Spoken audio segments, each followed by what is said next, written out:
seminario de historia y arrancamos ya, ¿ok? Listo. Entonces, compartimos pantalla y aquí estamos. Listo. Vamos a trabajar el primer seminario de historia. Hay temas de historia universal, hay temas de historia del Perú. Me parece que son de las primeras 11 semanas, si es que no estoy equivocándome, así que vamos a tratar de hacerlo muy rápido. El primer tema que estamos ubicando acá de la semana 1 tiene que ver con la teoría de la historia, ¿ya? Y también con lo que es la hominización, dos temas que siempre suelen preguntar en los exámenes.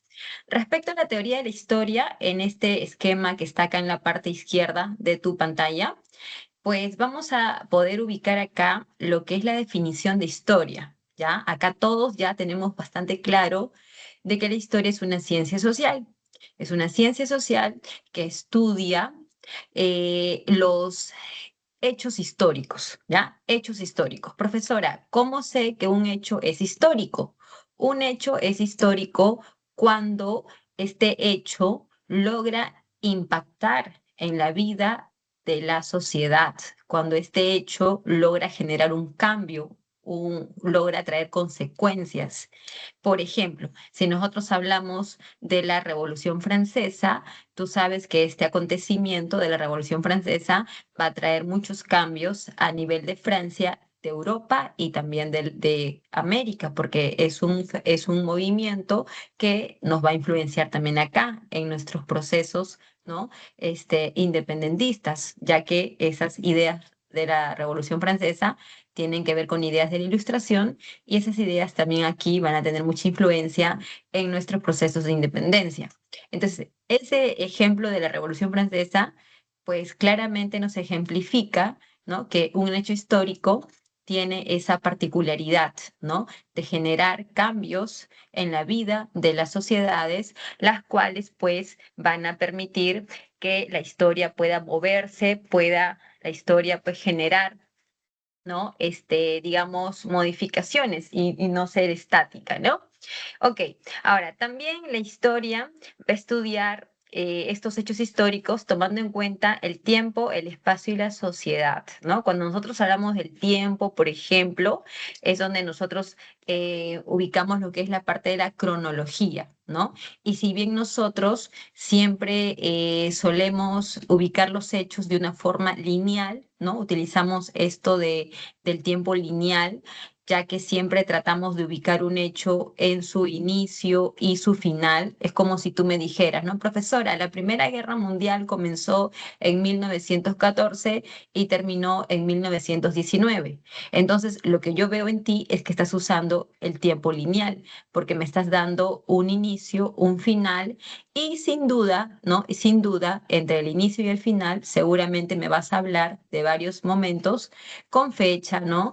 Y de forma diacrónica tú vas a ir pues mencionándolos, ¿no? Uno después de otro. Entonces, ese tiempo lineal nosotros lo hemos aprendido porque sociedades, ¿no? Del pasado no solían usar ese tipo de tiempo, sino más bien solían entenderlo, ¿no? De una forma circular o cíclica, ¿no? Que se aplica, ¿no? Para poder entender fenómenos de la naturaleza, como lo que es la agricultura, de repente las estaciones del año, de repente lo que son las lluvias, ya que esos fenómenos, ¿no? Como las lluvias, por ejemplo, no tienen un inicio o un final, sino que tú y yo sabemos que son, pues, digamos, fenómenos que se van a dar continuamente y nunca va a haber un final, ¿no? Entonces, esas formas de tiempo se usan mucho cuando hablamos de la historia, ¿no? Porque queremos ubicar los hechos. También abarcamos lo que es el espacio.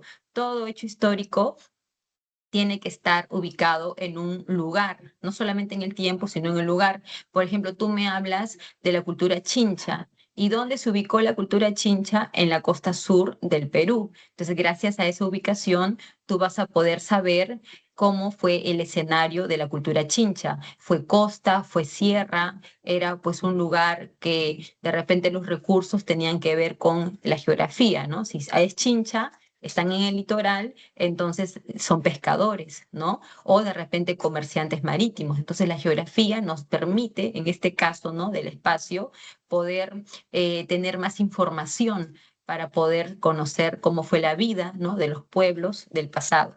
Y también el factor sociedad. Recuerda que todo fenómeno va a ocurrir en un lugar, en un tiempo, pero en un sitio donde la vida de las personas, digamos, se está desarrollando de una manera que hay que conocer cómo es, ¿no? Cuáles son esas características.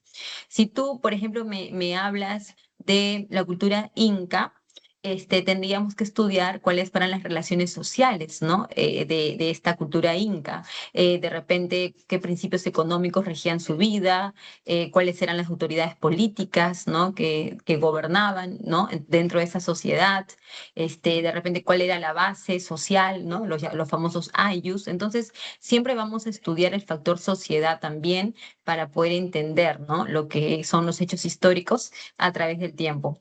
No olvides también que la historia tiene sus fuentes, ¿no? Algunas son orales, otras son escritas, ya sean pues las audiovisuales o también las otras que son materiales. Todas ellas le van a permitir al historiador poder intentar reconstruir la historia. Por ejemplo, si me hablas tú de una fuente oral, como puede ser una leyenda o un mito, ¿ya? Estas fuentes orales aportan mucha información, porque recuerda que estamos, digamos, teniendo a la mano esas historias que la gente del pasado narraba, ¿no? oralmente a sus hijos, a sus, ¿no? digamos, descendientes. Y esas leyendas permiten traer al presente la cosmovisión que tenían de las cosas, cómo ellos trataban de explicar los fenómenos, ¿no? que ocurrían alrededor de ellos. Y eso es muy interesante porque permite conocer, ¿no? cómo es que ellos vivieron o cómo ellos lograron explicar todo lo que acontecía en ese momento. Y no olvides que la historia tiene las ciencias, hay ciencias que colaboran con ella, ¿no? Lo que se llaman ciencias auxiliares. Ahí está la sociología, ahí está la geografía, la arqueología, o también está lo que es la antropología, ¿no? que estudia al hombre y en ese sentido también aporta mucho al estudio de la historia. Bien, entonces eso es por un poco la parte de la teoría de la historia, pero también tenemos el tema de la hominización. La hominización, tú sabes que es un proceso evolutivo que nos va a llevar al surgimiento de la especie humana, ¿no? Los Homo sapiens. Este proceso evolutivo es bastante o ha sido bastante largo porque se le considera como unos 5 millones de años como tal, ¿no? De este proceso de evolución de los homínidos. Dentro de todo este proceso evolutivo hay factores, ¿no? que van a permitir que se desarrolle este proceso. Entre esos factores, por ejemplo, tenemos que los homínidos, ya esta familia de los homínidos, van a comenzar a adoptar una marcha bípeda y esto les va a permitir liberar sus extremidades, comenzando por las manos, que son las extremidades superiores. Entonces, cuando estos homínidos se ponen de pie y comienzan a andar en sus extremidades inferiores, van a poder tener la liberación de sus manos y van a comenzar a usar estas manos para coger, ¿no? Para poder manipular los objetos. Y dentro de estas cosas que van a manipular, tú sabes que la piedra va a ser pues el material, ¿no? que van a usar para elaborar herramientas, artefactos, justamente a esta edad, ¿no?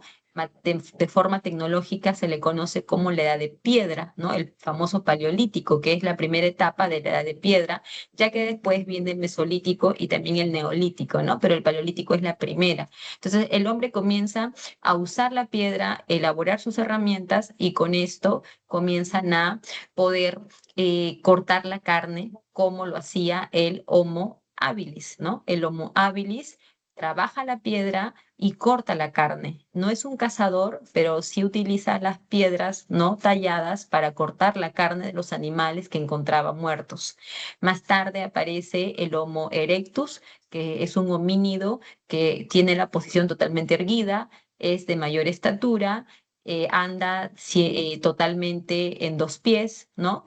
Y este Homo erectus ya es un cazador. ¿no? Sus herramientas las perfeccionó más, ya es un cazador y también logró descubrir el fuego y salir de África, ¿no? O sea, y ahí recuerda que África, según los, digamos, hallazgos arqueológicos, África es considerada como la cuna de la humanidad.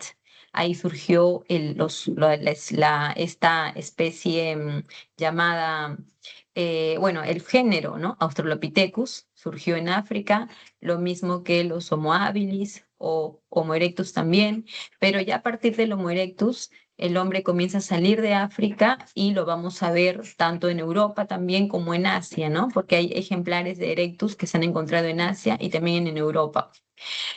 Más tarde tenemos ya la aparición del Neandertal, el cual es un homínido más desarrollado, utiliza el cerebro para generar el lenguaje. Eso también se debe a la maduración de los órganos que le van a permitir la fonación, ahí la laringe, la faringe, eso va a madurar, ¿no? Esos órganos que permiten que este neandertal pueda emitir sonidos articulados, ¿no? El lenguaje articulado, y también entierro de los de muertos, ¿no? Hay entierros que van a tener un significado mágico religioso, ¿ya?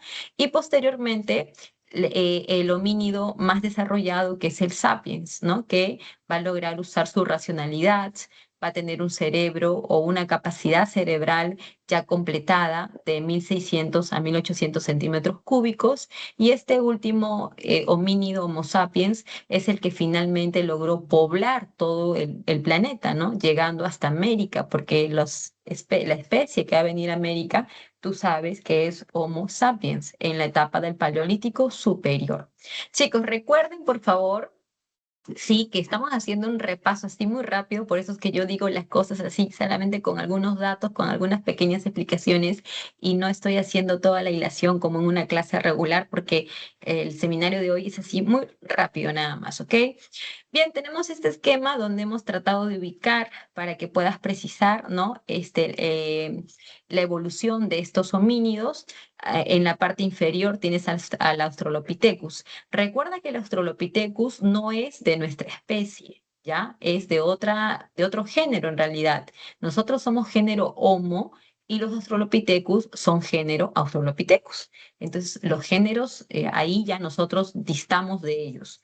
Lo que sí tenemos como parentesco con ellos es que pertenecemos a la misma orden, somos de la orden de los primates y también somos de la misma familia, porque somos de la familia homínidos, ¿ya? Entonces, en ese sentido, con los Australopithecus sí tenemos esa, digamos, eso en común, ¿no? El orden, primates y familia homínidos. Pero ya si me hablas de género, ellos son género Australopithecus, nosotros somos género Homo, y ya de ahí pues nos diferenciamos de ellos. Ellos no son humanos, nosotros sí somos humanos. Ahí tenemos a los Homo habilis, más tarde el Homo erectus, como te decía, el Neandertal y finalmente el Sapiens, que fue pues el homínido que logró pues completar su desarrollo y poblar el planeta. ¿Sí? Entonces vamos a dejar el esquema ahí y vamos con este tema de la semana 2, que es historia del Perú. Aquí tenemos las teorías inmigracionistas sobre el poblamiento de América.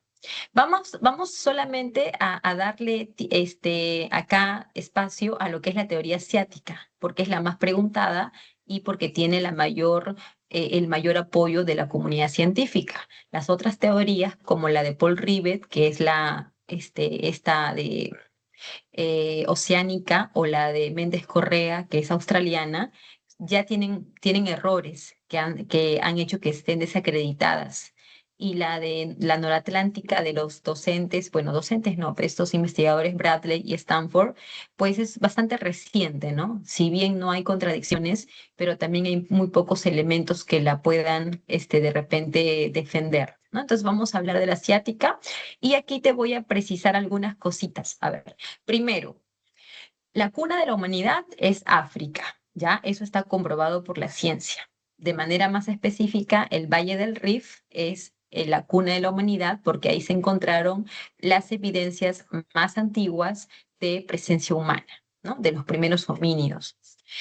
Cuando el hombre viene a América, está en el periodo llamado Paleolítico Superior. ¿Ya? Ese es el periodo en el que está el hombre cuando viene a América, Paleolítico Superior. Cuando este hombre viene a América, su tipo de economía es depredatoria, de subsistencia, o sea que este hombre no produce, solo depende de la naturaleza. Y cuando este hombre viene a América, como ya te he dicho, es de especie Homo sapiens, ¿ya? Son los Homo sapiens. Nunca vayas a decir que el que viene a América es el Erectus, el Neandertal. Tampoco vayas a decir que cuando vinieron ya tenían economía productora, porque eso sería un total error. Y tampoco vayas a pensar que cuando vienen están en Mesolítico o Neolítico. Es falso, ¿no? Están en el Paleolítico superior.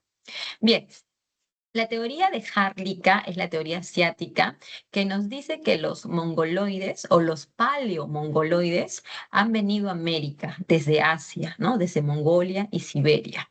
¿Por qué ruta, profesora? La ruta que suele usarse más es la de Bering, ¿no? La de Bering. Yo digo Bering porque ahora te voy a explicar por qué, pero no olvides también que a la ruta asiática se le ha agregado otras rutas posibles, que si en un examen te preguntaran, tú tienes que decir que sí, ¿ok? O sea, los asiáticos vinieron por Bering, sí, pero ¿por qué otras rutas más? Por la ruta de las islas Aleutianas, como puedes ver ahí en la pantalla, ¿no? En el mapa, y también impulsados por la corriente del Kuroshio. Eso también es aceptado. Así que si en un examen te preguntaran si eso es verdadero o falso, tú ya sabes que es verdadero. El hombre asiático utilizó la ruta de Bering, pero también la corriente del Kuroshio y a través de las islas Aleutianas, ¿ya? Ahora, ¿por qué digo yo que solamente digo Bering, ¿ok? Y no digo estrecho? Es porque en este momento en que se dan las migraciones, el planeta está pasando por el llamado Pleistoceno. Tú reconoces lo que es el Pleistoceno, ¿verdad? Es un periodo geológico que se caracterizó por que hacía mucho frío, ¿no? Las temperaturas habían bajado mucho en distintas partes de la Tierra. Entonces, este periodo pleistoceno caracterizado por el frío, ¿no? Lo que a veces tú lo llamas la era de hielo, eso se debió a unos fenómenos llamados glaciaciones, fenómenos que la ciencia ha demostrado y se dice que han ocurrido cuatro durante el periodo pleistoceno y que la última glaciación, la que suele ser más comentada, ¿no? O más estudiada, es la de Wisconsin. Así se le llamó a esta glaciación en América del Norte. Entonces, cuando esta glaciación de Wisconsin, que fue la última, ¿no? La cuarta glaciación, cuando se estaba dando esta glaciación hace más de 10.000 años atrás, pues lo que va a ocurrir es que la temperatura va a comenzar a bajar, a bajar, a bajar de tal forma que el agua de los mares se va a pegar a las partes continentales convertida en hielo. Eso es lo que va a pasar durante las glaciaciones. El agua del mar se pega a las zonas continentales convertido en hielo.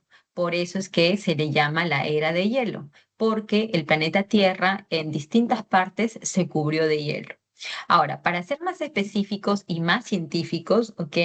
El fenómeno por el cual el agua del mar se pega a las zonas continentales, ya este fenómeno en particular se llama eustasia glacial. Entonces, la eustasia glacial es el fenómeno específico en el cual el agua del mar comienza a bajar, a bajar, a bajar muchos metros, ¿ya? Y esa agua se va a las zonas continentales, a las montañas, convertido en hielo. Entonces, ese fenómeno es eustasia glacial. En la zona de Bering, que en la actualidad es una zona cubierta de agua, por eso se le llama estrecho. En geografía tú tienes la definición de lo que es un estrecho, ¿ok? Entonces, en esta zona el agua habría bajado muchos metros por la eustasia glacial. Entonces, cuando baja, baja el agua, va a dejar al descubierto en esa zona un puente de tierra que al estar al no estar cubierto de agua y convertirse en un puente terrestre, recibe el nombre de istmo, istmo de Bering. Entonces, cuando está con agua, estrecho.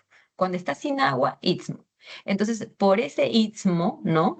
Los hombres asiáticos pasaron hacia América. ¿ya? Entonces, la prueba principal de Harlika es la glaciación de Wisconsin. Esa es su prueba más importante.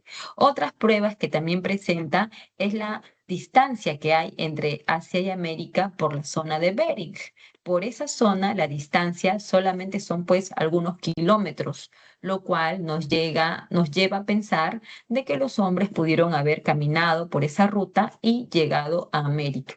Otra también, digamos, prueba física tiene que ver con las semejanzas físicas, ¿no? Entre el asiático mongoloide y los indígenas americanos, en la estatura mediana, en el cabello lisótrico, los dientes en forma de pala, los pómulos salientes, la escasa pilosidad y la mancha mongólica, ¿no? Que la presentamos en la región sacrolumbar y que al nacer muchos lo hemos tenido y que también los asiáticos lo presentan, ¿ok? Así que dejamos la teoría asiática, que es la más aceptada, como dijimos, y vamos a pasar a este punto, ¿ya? Que tiene que ver con la periodización de la cultura prehispánica.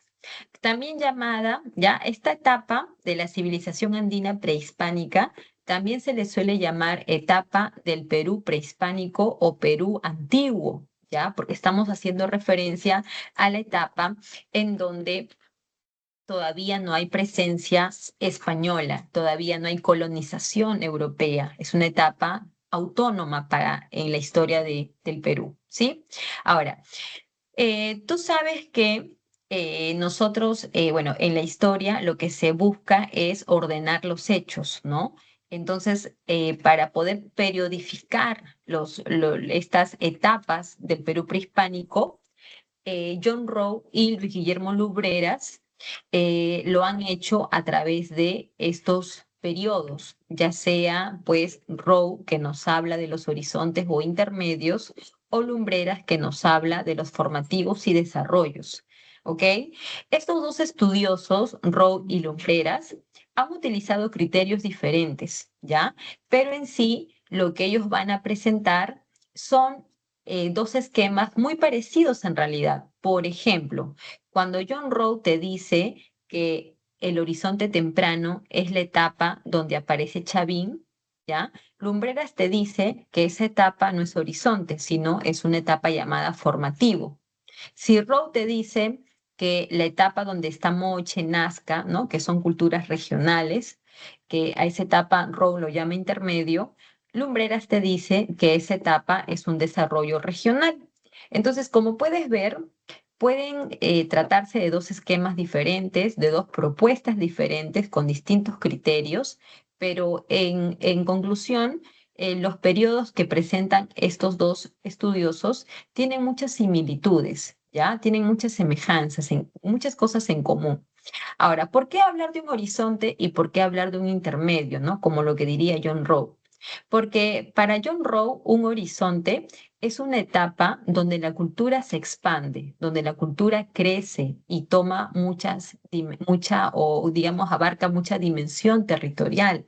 Es ahí donde aparecen las famosas culturas panandinas o panperuanas, como Chavín en el primer horizonte, Wari en el segundo horizonte o los incas en el tercer horizonte. ¿Ya? Entonces son culturas expansivas, por lo tanto, se ubican en estas etapas llamadas horizontes. Mientras que los intermedios son etapas donde la cultura no se expande, sino por el contrario, se reduce o se contrae a pequeños espacios, ¿no? A espacios regionales. Y ahí vas a encontrar culturas regionales como Nazca y Moche en el intermedio temprano o Chincha y Chimú en el intermedio tardío. ¿Ya? Entonces, eso es lo que hay que tener claro respecto a los horizontes e intermedios. Ahora, Lumbreras no los llama horizontes ni intermedios. Lumbreras al horizonte temprano lo llama formativo, ¿ya? Y que es una etapa donde la cultura se va a consolidar en Chavín, por ejemplo. Lo que John Rowe dice Horizonte Medio, Lumbreras lo llama Imperio Wari, y ahí viene toda la defensa de Lumbreras en torno a que esta cultura Wari fue un imperio, ¿no? El primer imperio de acá de los Andes. Y finalmente lo que Rowe dice Horizonte Tardío Lumbreras lo llama Imperio Inca, ¿no? Entonces, estas son las dos propuestas que nos van a permitir entender el desarrollo de las culturas andinas y que posteriormente vamos a profundizar más en ellas. Respecto a la semana 3, se nos presenta lo que son las culturas de la antigüedad, ¿no? Estas culturas que se desarrollaron en Oriente, estamos hablando de Egipto, Mesopotamia, India y China, y hemos querido poner el mapa para que podamos ubicarlas y también algunas características muy particulares. Por ejemplo, aquí tenemos Egipto, que se ubicó en la parte norte, bueno, nororiental de África, ¿no? Y que estuvo bañada por las aguas del río Nilo. Luego tenemos Mesopotamia, que estuvo ubicada, bueno, en lo que actualmente sería Irak e Irán, y esta zona, pues, del cercano oriente, ¿no? Bañado por los ríos Tigris y Éufrates, es lo que va a corresponder, ¿no? A esta cultura mesopotámica. Luego tenemos más hacia oriente, tenemos aquí a la cultura india. Va a estar ubicada en la parte norte del subcontinente de la India y vamos a ver pues que su territorio va a estar bañado por los ríos Indo y Ganges. Y finalmente, ya en el lejano oriente, tenemos a la cultura china, que va a estar, ¿no? Su territorio va a estar bañado por los ríos Azul y Amarillo, ¿ya? Ahora, de paso nada más te hago recordar que estas culturas que tú ves acá son las primeras donde se va a desarrollar la revolución neolítica, ¿sí? Por ejemplo, tú me preguntas, profesora, ¿cuántas revoluciones neolíticas hubo? Ya hubo 4 revoluciones neolíticas. La primera revolución neolítica corresponde a la media luna fértil y la media luna fértil abarca los valles de los ríos Nilo, Tigris, Éufrates y río Jordán, o sea, todo lo que está entre Egipto y Mesopotamia. En esa zona se dio la primera revolución neolítica. Si me preguntas por la segunda revolución neolítica, vendría a ser los valles de los ríos Indo, Ganges, Azul y Amarillo, o sea, India y China. ¿Ya? Esa fue la segunda revolución neolítica. Y si me preguntas por la tercera, no está aquí, ¿no? La tercera ya está ubicada en la zona de Mesoamérica, lo que vendría a ser actualmente a ser la parte de América Central y México. Y si me preguntas por la cuarta revolución neolítica, que es la última, esa ya corresponde a los Andes del Perú, ¿no? Todo lo que viene a ser aquí los valles andinos. ¿Listo? Ahora, tenemos este esquema nada más así muy rápido, ¿ok? Que nos da algunos aspectos generales. Por ejemplo, la cultura mesopotamia, uno de sus mayores aportes es la escritura cuneiforme, que fue descifrada gracias al hallazgo de la piedra de Beinstun y también por el desciframiento de este estudioso llamado Henry Rawlinson. Es una escritura considerada como la más antigua de la humanidad y su nombre se le ha dado cuneiforme porque los símbolos que la conforman parecen unas cuñas. Entonces, de ahí viene la palabra de cuneiforme. En el caso de Egipto, su escritura va a ser de tipo jeroglífica. Estamos hablando de una escritura que también es considerada como una de las más antiguas. Es una escritura que es de tipo ideográfica porque no representa, digamos, letras, sino son símbolos, son, digamos, dibujos, y cada uno de estos símbolos o signos o dibujos van a representar ideas, ¿no? Que tienen que ser decodificadas para poder descifrarlas. El hallazgo de la piedra Rosetta le va a permitir a Jean-François Champollion descifrar esta escritura jeroglífica que, por cierto, evolucionó, ¿no? Haciéndose más comercial, más popular, y es lo que más tarde se conoce como demótica o también hierática, que también va a ser usada en el Antiguo Egipto. En el caso de China, su escritura sigue siendo también, como les digo, ideográfica. Las primeras muestras fueron encontradas en caparazones de tortuga, lo que se suele llamar huesos oraculares, y esta escritura también es de tipo así con signos y símbolos que tienen que ser pues decodificados, ¿no? Para conocer qué es lo que quieren transmitir. Y en India, la escritura sánscrita es aquella que va a ser traída por los invasores, ¿no? Los indoeuropeos, y esta escritura es la que pues se consolidó también y que de alguna manera permitió la dominación de los invasores sobre el territorio, ¿ya?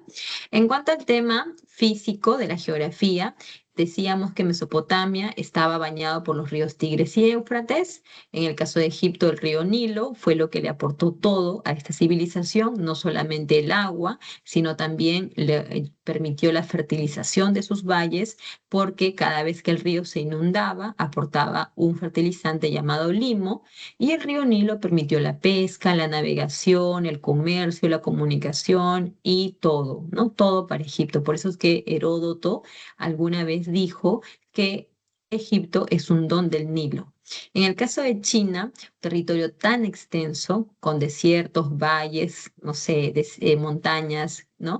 Y muchas, digamos, muchos relieves en sí, ese territorio va a estar bañado por los ríos azul y amarillo. Y en el caso de India, este territorio que va a limitar al norte con los montes Himalaya, también es un territorio pues que va a tener bastantes valles fértiles por la presencia de los ríos Indo y Ganges. En el caso de Mesopotamia, su religión era en torno a dioses como, por ejemplo, Ishtar o Samash o Marduk, ¿no? Que eran dioses de forma humana, pero también ellos eran pues adoradores de dioses en forma de animales, ¿no? Y en realidad tenían muchos dioses, ¿no? Por eso que era una religión politeísta. En el caso de Egipto, su religión también fue politeísta, pero ellos tienen mucha más diversidad de dioses. Son solátricos, son antropomorfos, adoran al sol en sus diferentes versiones, ¿no? Entonces tienen todo una religión bastante interesante. Inclusive ellos también creen pues en esta, digamos, en esta creencia de la vida después de la muerte. Por eso es que ellos van a hablar, ¿no? Del juicio en las almas, ¿ya? Y en el caso de China, también son politeístas. Ellos van a tener más que una religión, una doctrinas filosóficas, ¿no? Que se conocen, por ejemplo, con lo que es el taoísmo, el confucianismo, que son, pues, digamos, predicamentos, filosofías que van a buscar ordenar, ¿no? La vida de las personas en torno a reflexiones, ¿no? En torno a, digamos, mensajes que van a buscar ordenar la vida o de alguna manera dejar un mensaje, ¿no? Y en el caso de India, también tenemos una religión politeísta. Destaca, por ejemplo, el brahmanismo, que es una religión politeísta donde se adora a muchos dioses, pero por otro lado también tenemos el budismo, el cual es una doctrina filosófica, ¿no? Creada por Buda, por este personaje, pues que va a dejar también, ¿no? Toda una serie de enseñanzas dentro de este territorio. Y en cuanto a la economía, estas sociedades fueron agricultoras, también se dedicaron a la ganadería, al comercio, también fueron sociedades esclavistas, por eso que también desarrollaron la guerra, por ejemplo, pero en sí recuerda que dentro de estas cuatro civilizaciones se dio la revolución neolítica, por eso que aquí podemos ubicar algunos cultivos que fueron domesticados, ¿no? O sea, por ejemplo, en China se domesticó el cerdo, ¿no? Por ejemplo, en Mesopotamia se domesticó la vaca, por ejemplo, ¿no? En Egipto se habla de la domesticación del gato. Entonces son, como te repito, son lugares donde se dio la revolución neolítica y por lo tanto va a haber bastante agricultura y ganadería como parte de su economía. Bien, en el caso de la semana 4 tenemos eh, estos temas de historia del Perú. Y hemos elegido brevemente a Chavín para poder un poco comentar lo que es el inicio de la cultura peruana. Mira, Chavín es considerada la cultura matriz del Perú, ¿no? Es lo que decía su descubridor Julio César Tello. Ahora, Chavín como cultura, ¿no? Matriz o como la primera cultura Va a estar ubicada en el llamado horizonte temprano. Recuerda que el horizonte temprano es una etapa de expansión de la cultura, es una etapa de crecimiento cultural. Lumbreras a este periodo no lo llama horizonte, lo llama formativo, ¿sí? ¿Por qué? ¿Por qué lo llama formativo? Porque recuerda que estamos en una etapa inicial de la civilización andina. Es una etapa donde se van a consolidar muchos aspectos que, digamos, que van a permitir, ¿no? El surgimiento de Chavín. Por ejemplo, si nosotros este formativo lo analizamos, ¿no? Desde su inicio hasta su final, vamos a observar que en la etapa del formativo inicial encontramos estos sitios, ¿no? Como Sechín, como Garagay, como Las Haldas, Cotox o Cupiznique, ¿no? Que son diferentes sitios ubicados en la costa y en la sierra y que le van a aportar mucho a Chavín, le van a aportar en diferentes aspectos. Más tarde, en el formativo medio, aparece la cultura Chavín y la cultura Chavín va a aparecer sintetizando los logros culturales del formativo inicial, de tal manera que Chavín es una cultura síntesis porque adapta, toma o recoge los aportes del inicial. Por ejemplo, de Sechín toma esto, ¿no? De Cupiznique toma lo otro, de Kotosh toma esto, de Garagay toma lo otro. Entonces Chavín va tomando los aportes culturales y con eso va creando una cultura consolidada, ¿no? Una cultura hegemónica que la va a expandir por gran parte del territorio andino. Si me preguntas por qué parte del territorio andino, pues aquí en el mapa vas a poder verlo, ¿no? Cómo Chavín creció desde Chavín de Huántar, que era su centro de poder. Chavín se expandió llegando por el norte hasta La Libertad, hasta, ¿no? Lambayeque, y por el sur llegando hasta la parte de Ica, ¿no? También atravesando todo el territorio de la Sierra Central. Entonces Chavín va a poder, ¿no? Consolidar su cultura y expandirla gracias a los aportes del formativo inicial. Y ya en el formativo final, Chavín va a llegar a su fin, ¿no? Se va a, pues, va a decaer Chavín, ¿no? Después de 1000 años de apogeo, y ahí va a surgir la cultura Paracas, por ejemplo. Bien, de Chavín una de las cosas que más resalta es la parte política, ya que Chavín estuvo gobernada por sacerdotes, y a eso nosotros lo llamamos teocracia. No olvides que la teocracia surge en el arcaico superior. Desde Caral, por ejemplo, ¿no? Caral es arcaico superior y tú sabes que en Caral ya había una clase sacerdotal, ¿verdad? Pero esta clase sacerdotal de Chavín se diferencia porque es una clase sacerdotal consolidada. Es una clase sacerdotal que se dedica a la elaboración del calendario agrícola, que además ellos son oráculos, o al menos eso es lo que el prestigio que ellos tienen, ¿no? Es su prestigio, así la gente los conoce y por eso mismo los buscaban. Entonces tú no vas a comparar los sacerdotes de Caral con los de Chavín, porque los de Chavín son consolidados. Por eso decimos que en el formativo o llamado horizonte temprano, la teocracia se ha consolidado como forma de gobierno. Y ahora, Chavín, sus sacerdotes, ¿cómo es eso que elaboran el calendario agrícola? Pues el calendario agrícola es aquel calendario que te indica las estaciones, el verano y el invierno, y a partir de ahí van a predecir cuándo llueve y cuándo no llueve. Ese es el calendario agrícola. No vayas a pensar en tu cabecita calendario, el que está colgado en tu sala, de los 365 días. Ese calendario no es de nosotros, ese es un aporte de la cultura de Egipto para el mundo. El calendario nuestro es el calendario agrícola, las estaciones, verano, invierno. Profesora, pero son primavera y otoño también. Ya, pero para el hombre andino, la primavera y el otoño no tienen mayor importancia porque no hay un contraste en ellos y porque no marcan nada. En cambio, el verano y el invierno sí, por el tema de las lluvias. Ahora, tú sabes que esto del calendario tiene que ver con la astronomía. que es la observación de los astros. Y los sacerdotes Chavín eran astrónomos, pues ellos eran astrónomos, por eso es que podían predecir el calendario o establecer el calendario. Ahora, esto de que son unos oráculos, ese es otro cuento. Oráculos, chamanes, brujos, como los quieras llamar. Lo cierto es que ellos tenían esa fama, ese prestigio, y por eso es que en el templo de Chavín de Huántar los visitaban de todas partes de la costa y de la sierra y les llevaban ofrendas, les llevaban regalos, les llevaban sus excedentes, ¿no? ¿A cambio de qué? De predicciones.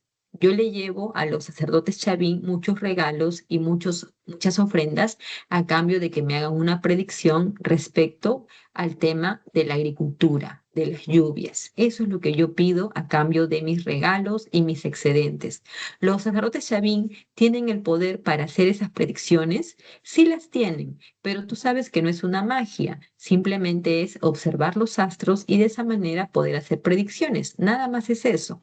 A los sacerdotes Chavín también van a poder, digamos, no sé, consolidar su poder o de alguna manera respaldar su poder con su religión terrorífica, porque ellos van a tener dioses terroríficos en forma de animales. En el lanzón monolítico que está ubicado en el templo viejo de Chavín de Huántar, ahí se encuentra este cuchillo conocido como lanzón, ¿no? Monolítico, y ahí tienes la imagen de un dios que tiene tres animales, ¿no?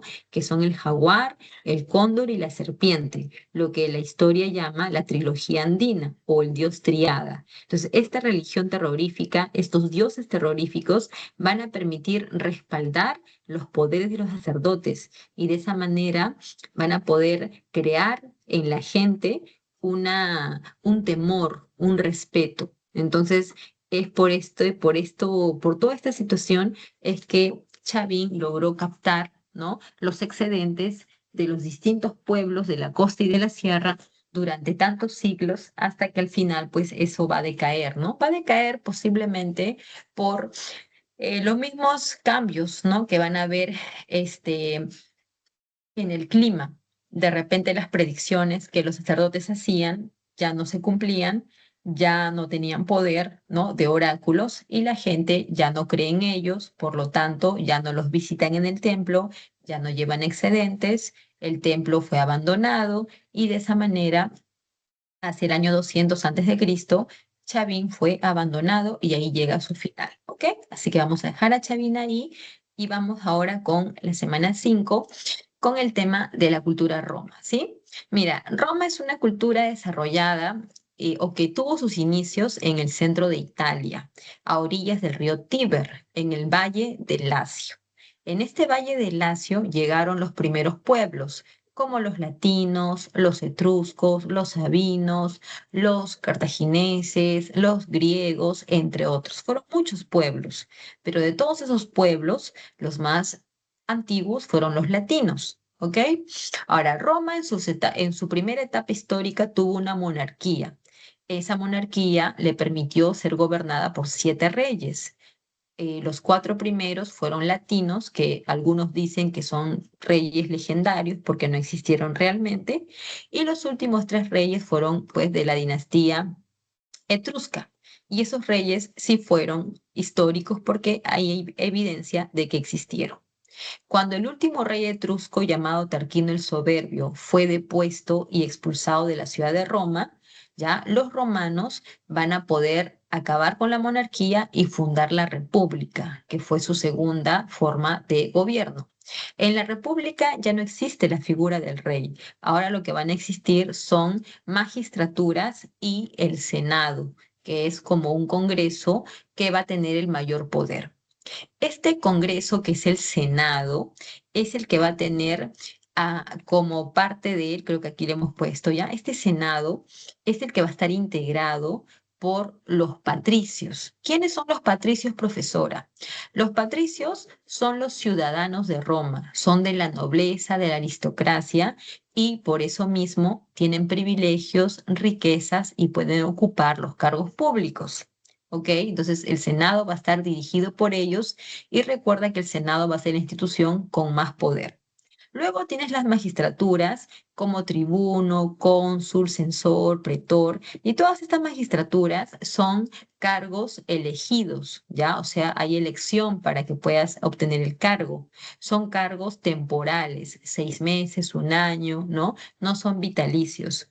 En estos cargos también tú vas a poder, digamos, demostrar, ¿no? Tus habilidades, porque un cargo menor te puede llevar a ocupar un cargo mayor.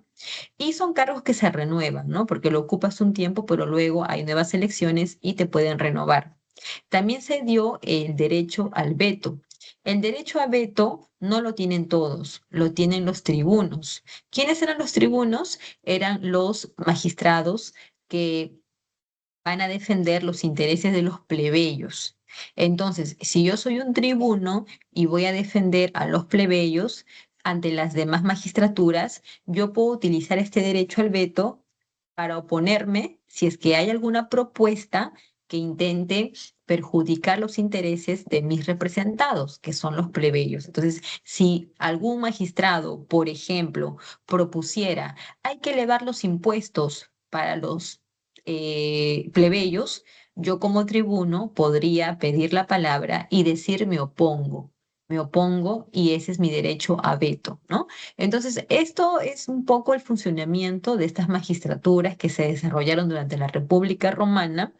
Y hablando de plebeyos, tú sabes que los plebeyos eran los no ciudadanos, eran aquellos que eran libres, pero al no tener ciudadanía no podían gobernar, no podían tener pues propiedades ni bueno, propiedades ni riquezas, eso con el tiempo cambia, pero básicamente aquí lo fundamental es que no tienen derechos políticos, ¿no? Esa es la parte más importante, no derechos políticos, ¿ya? Ahora, si preguntas por qué, profesora, los plebeyos no pueden tener derechos políticos o por qué no son ciudadanos, es por un tema de origen. Si yo soy un patricio, es porque yo provengo de los fundadores de Roma, o sea, mis abuelos, bisabuelos son los que fundaron Roma. Y si yo soy un plebeyo, mis antepasados no son fundadores de Roma, mis antepasados son pueblos que llegaron después de la fundación de Roma. Entonces, los patricios, en base a su origen, es que ellos van a reclamar esta, digamos, esta posición social, ¿no? Diferente a los demás y privilegiada. Entonces, si los patricios son los que fundaron Roma o son los descendientes de los fundadores de Roma, se entiende que los patricios son los descendientes de los latinos, mientras que los plebeyos serían descendientes de los pueblos que llegaron después, ¿ya? Entonces, esto de la organización social y de las instituciones es algo que va a caracterizar la etapa de la República, ¿ya? En la República se va a ver toda esta etapa social, se va a ver toda esta parte de las instituciones, ¿no? ¿No? Que van a funcionar, y ya cuando llega el imperio, ¿ok? En el 27 antes de Cristo, ya el imperio es una etapa muy diferente, donde el poder va a quedar en manos de un emperador, ¿no? Y ahí vemos toda una larga lista de emperadores que van a gobernar en Roma, algunos, ¿no? En una etapa de más estabilidad, lo que se conoce como el Alto Imperio, o ya los últimos emperadores que van a comenzar a entrar en decadencia en lo que se conoce como el Bajo Imperio y que va a dar por resultado lo que es la caída del Imperio Romano. Bien, vamos a dejar entonces esto ahí y vamos con este tema de la semana 6 que tiene que ver con los incas. Hablar de los incas es muy extenso, por eso solamente elegí esta parte de la sociedad, ¿sí? Mira, a nivel social, los incas van a estar divididos en dos grupos, lo que es la nobleza y lo otro que es el pueblo. Bueno, arriba de la nobleza está la realeza, donde está el inca, la coya y el auqui. Recuerda que la coya es la esposa oficial del inca y el auqui es el inca, bueno, el hijo heredero, ¿no? El príncipe heredero. Entonces, arriba de la nobleza está el inca, la coya y el auqui, pero ya en la nobleza tenemos estos tres grupos que son los de sangre, de privilegio y los de provincia. Los de sangre está conformado por las famosas panacas, ¿ya? Son aquellos que pertenecen a la familia sanguínea del Inca. ¿no? Toda su familia, como hermanos, tíos, primos, y son numerosos, claro, pero son toda la familia del Inca gobernante. Ellos tienen los mayores privilegios, tienen las mayores comodidades, no sé, digamos, estatus, ¿no? Y ocupan los más altos cargos del gobierno. De ahí mismo es donde salen los Apunchik, por ejemplo, los aposuyos, ¿no? Ellos son los que van a ocupar esos cargos más importantes, ¿ok? Y al interior de estas panacas es donde se elige al futuro o nuevo Inca, ¿ya? Al interior de estas panacas de sangre. Luego tenemos la nobleza de privilegio. Esa está conformado por aquellas personas que eran del pueblo, ya eran del pueblo, pero que por alguna acción meritoria en favor del Inca han sido recompensados con este ascenso. Ahí tienes, por ejemplo, a una hacha, a un chasqui, un sacerdote, un militar de poco rango. Por ejemplo, vamos a poner el ejemplo de, em, por ejemplo, un chasqui. Tú sabes que los incas, su territorio era muy extenso, ¿no? Porque estamos hablando de un imperio muy grande, ¿no? Que ocupó gran parte de Sudamérica. Entonces, como el territorio era tan extenso, la comunicación tenía que ser efectiva. Y para eso estaban los chasquis, que llevaban mensajes, encargos, ¿no? De un punto a otro punto, a través de un sistema de postas. Entonces, imagínate que los incas estaban en guerra con los chachapoyas, ¿no? Que lo cual es cierto, ¿no? Que fueron sus grandes enemigos. Entonces, los incas quieren atacar a los chachapoyas y van a mandar un funcionario que dé el aviso, ¿no? De una guerra, ¿no? Entonces, este funcionario parte, ¿no? Camino a la Amazonía, ¿no? Y a dar este aviso. Pero a las horas, los incas reciben un mensajero que les avisa que los chachapoyas quieren la paz. Entonces, los incas acaban de enviar, ¿no? A un funcionario que va a comunicar la guerra, pero acaban de recibir una misiva que dice que los enemigos chachapoyas quieren la paz. Entonces, hay que remediar lo que los incas han hecho, o sea, hay que hacer que ese funcionario regrese, ¿no? Porque si no, pues nada más imagínate lo que se va a armar.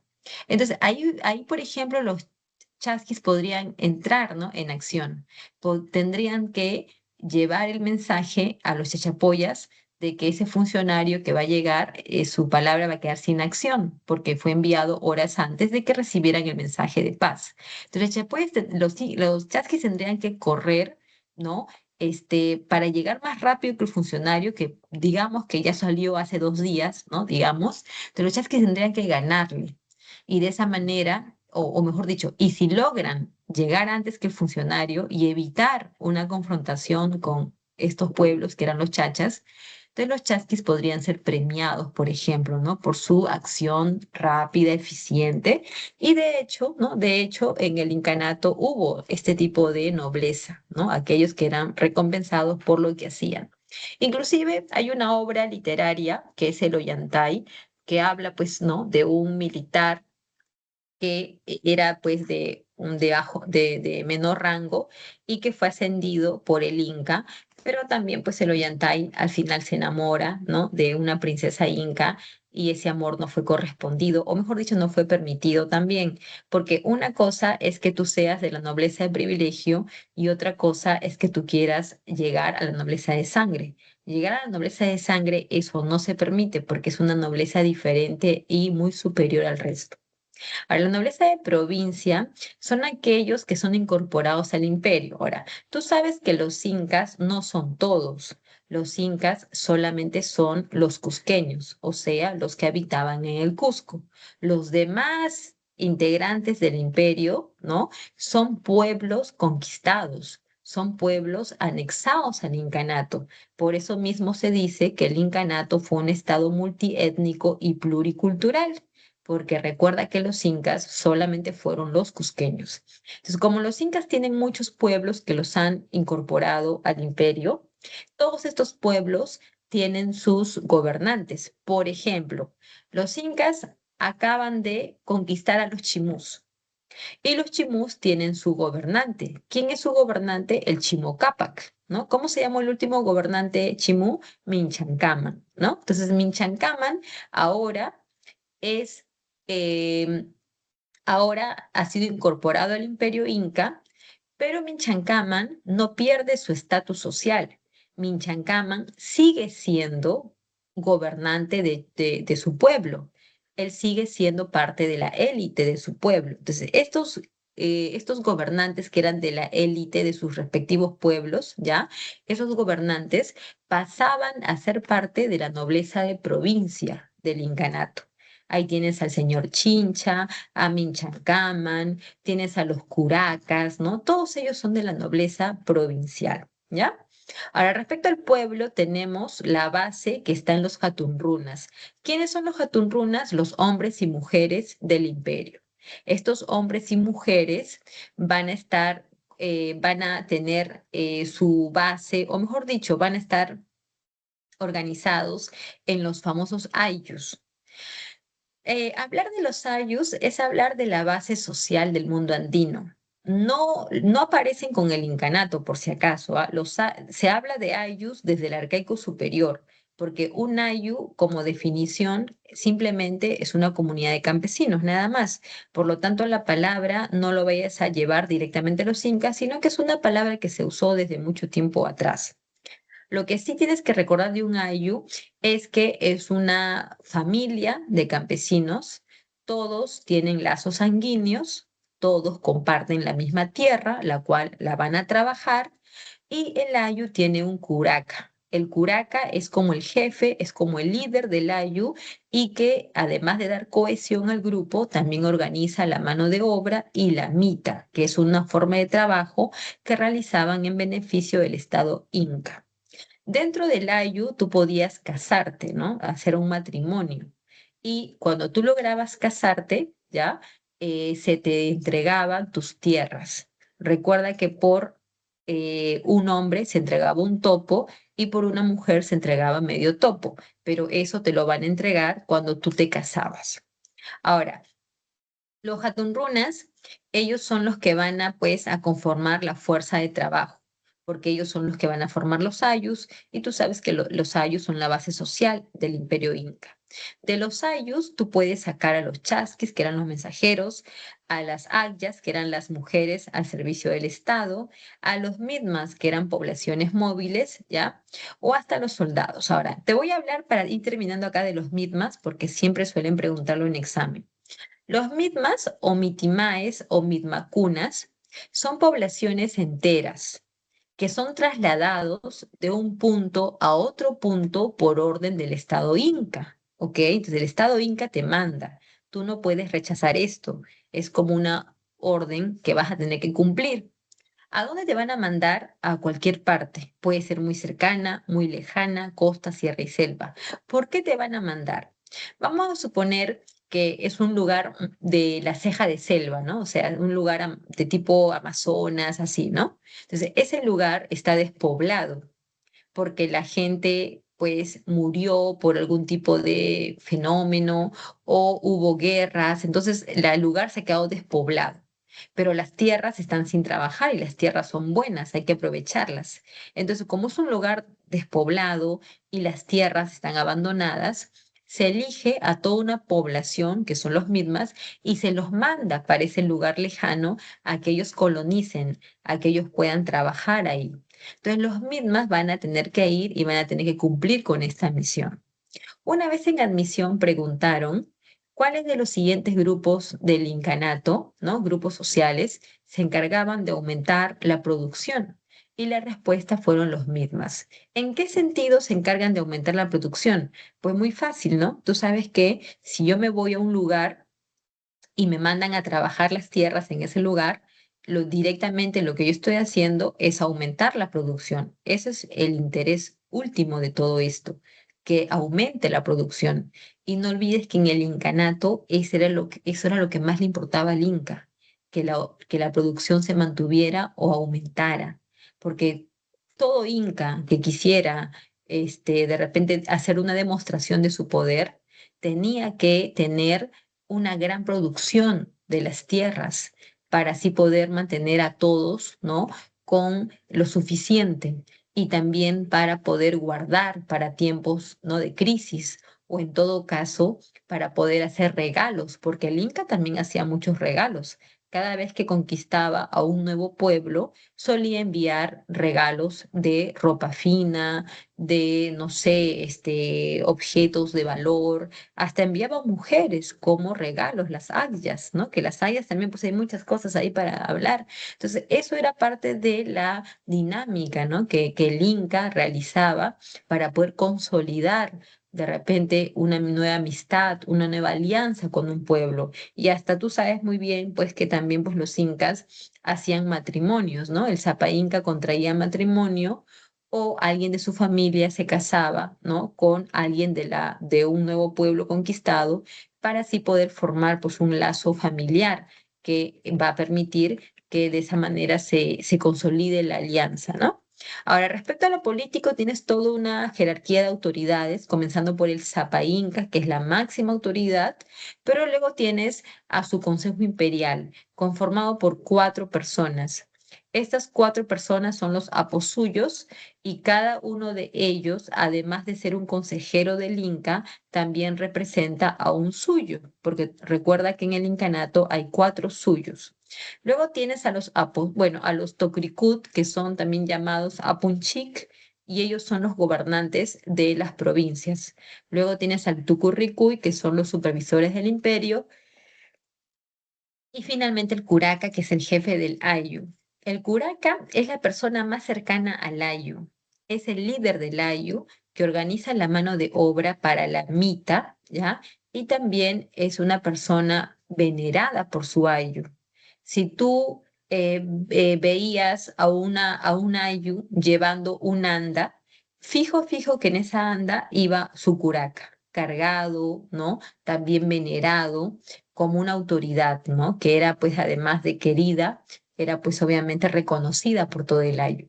Cuando moría el curaca, también le hacían una momia para preservar su memoria. Y en cuanto a lo económico, tenemos los principios, la reciprocidad y la redistribución. Son los dos principios, son tan importantes que hasta el Zapa Inca tenía que cumplir estos principios. La reciprocidad es lo más fácil, tiene que ver con la ayuda mutua que se brindan al interior de los ayllus o entre los ayllus. Es una ayuda que yo recibo hoy, pero que mañana lo devuelvo. Hoy por ti, mañana por mí. Y esto básicamente es una prestación de energía, ¿sí? Vamos a poner el ejemplo, ya, para que tú totalmente lo entiendas, de de las bodas que hacen actualmente, ¿no? En la zona de la Sierra Centro, tú has visto las bodas en donde las personas llevan regalos muy caros, como automóviles o grandes electrodomésticos, o a veces, ¿no? Hasta regalan departamentos. Entonces tú observas y tú crees que eso es un dar y nada más, pero no es así. ¿Por qué no es así? Porque esto es un préstamo. Si yo te doy como regalo en tu boda un automóvil, cuando yo me case, ¿qué regalo me darías tú? ¿Acaso me darías un juego de vasos? No creo, ¿verdad? Tendrías que darme algo similar a lo que yo te he regalado. Por lo tanto, esto es una forma de reciprocidad. Hoy te estoy dando, hoy te estoy apoyando y mañana eso se regresa. Así funciona en el mundo andino. No solamente es dar, sino también es recibir. Eso es parte, ¿ya? Y la redistribución ya tiene que ver con la mita minera, ¿sí? La mita minera es una de las formas de trabajo que existen en el incanato, porque también está la minca y también está el aini, pero la mita es un poco diferente. La mita se entiende como trabajo por turnos, es como que, digamos, como es como su traducción, por así decirlo, ¿ya? Trabajo por turnos. Ahora, la mita lo cumplen todos, hombres y mujeres de los ayllus, ¿no? Los hatunrunas. ¿Cómo mitas? De muchas maneras. Y la forma como lo vas a hacer lo va a decidir tu curaca. Puedes mitar haciendo bebidas, haciendo comida, calzado, ropa, armas, construcciones en la mina, en las tierras. Puedes mitar de muchas maneras. Y todo lo que se acumule por medio de la mita toda esa producción se guarda. ¿Dónde, profesora? En los colcas. Los colcas, que eran grandes almacenes ubicados en la ciudad del Cusco o en las principales ciudades, pero lógicamente en el Cusco tenía que haber. Mientras el colca esté más lleno y más repleto, mejor para el Sapa Inca, porque eso demuestra su poder, eso demuestra abundancia, ¿sí? Entonces, de estos colcas que están muy llenos de la producción que se ha obtenido de la mita, ¿ya? De estos colcas, el Inca va a sacar para darle a los ayllus según su, digamos, necesidad, y a eso le llamamos redistribución. Supongamos que nuestro ayu necesita vestimenta, ¿no? Porque lo que tenemos ya está muy gastado. Entonces nosotros no vamos a ir a comprarnos ropa, nosotros no vamos a elaborar esa ropa, el Estado Inca nos lo va a dar. Si no es ropa, puede ser medicamentos, puede ser, no sé, algún tipo de alimentos que para complementar nuestra dieta alimenticia también. Entonces, nos proporciona esto mediante la redistribución. ¿Por qué se dice redistribución? Porque se supone que lo que el Inca nos está dando o nos está regresando viene de lo que nosotros mismos hemos producido con nuestra mano a través de la mita, pues es una forma de redistribuir nada más, ¿ok? Y darle a todo, a cada ayu lo que le hace, lo que necesita, ¿ya? Entonces, por eso mismo en el incanato nunca hubo una forma de pobreza, ni de hambre, ni esos problemas, ¿no? Entonces, la parte económica del incanato es una de las cosas que más se suele reconocer o admirar, ¿ya? Más que de otros puntos, o sea, la parte económica es la más admirable. En la semana 7, que tiene que ver con la Edad Media, por aquí he ubicado la parte del feudalismo como uno de los temas pues, que más se preguntan, ¿no? El feudalismo es un sistema económico, político y social que va a aparecer en Europa Occidental entre los siglos 9, 10, 11, 12 y 13, ¿ya? Y en Francia es donde tuvo su mayor apogeo. Para que exista feudalismo tienen que haber dos elementos. El feudo, que es la tierra, que por cierto tienes que trabajarla, no solamente significa posesión del feudo, sino también usufructo, porque hay que trabajarlo. Y lo otro son las relaciones de dependencia personal, conocidos como el vasallaje y la servidumbre. Esos dos elementos tienen que existir para que se hable de feudalismo. Si no, no es feudalismo. Las causas del feudalismo tienen que ver directamente con la desintegración del imperio carolingio. El imperio carolingio fue un imperio que va a desarrollarse en Europa Occidental en el siglo IX. Y este imperio llegó a su apogeo en las manos de Carlomagno. Pero a la muerte de Carlomagno, tú sabes que su heredero, Ludovico Pío, también conocido como Luis el Piadoso, terminó repartiendo el imperio entre sus tres hijos, entre Lotario, Carlos el Calvo y Luis el Germánico. Y desde ese momento, los nuevos reinados de Carlos, de Luis y de Lotario, esos nuevos reinados fueron débiles, fueron simbólicos, fueron representativos nada más. Jamás de los jamases esos nuevos reinados van a compararse a lo que fue el imperio de Carlomagno, que fue sin duda poderoso y hegemónico, ¿no? Que logró controlar con sus grandes ejércitos todos sus territorios. Entonces, con la desintegración del imperio carolingio, las monarquías entran en decadencia, se debilitan. Quienes van a fortalecerse y van a crecer sus poderes son los grandes señores. ¿Quiénes son los señores? ¿No? Ahora, los señores te lo voy a explicar. Mira, los carolingios, desde Meroveo, que fue el que creó la dinastía merovingia y luego se crea la dinastía carolingia, ¿ya? Pero todos estos reyes carolingios, con Pipino el Breve también, por ejemplo, ellos van a hacer alianzas con la Iglesia Católica, ¿no? Y el que consolida esa alianza o que quien comienza con esa alianza es Pipino el Breve y Carlomagno lo consolida en el año 800 cuando el Papa León III lo corona como emperador del, ¿no? Sacro Imperio Romano. Entonces, vamos a ver que los carolingios hacían alianzas con la Iglesia. ¿Ya? Pero estas alianzas con la iglesia eran para la defensa de la iglesia, ¿sí? Para defender la iglesia Y para esto tú necesitas ejércitos. Bueno, no solamente para defenderte, también para poder aumentar o expandir tu poder. Entonces necesitas ejércitos.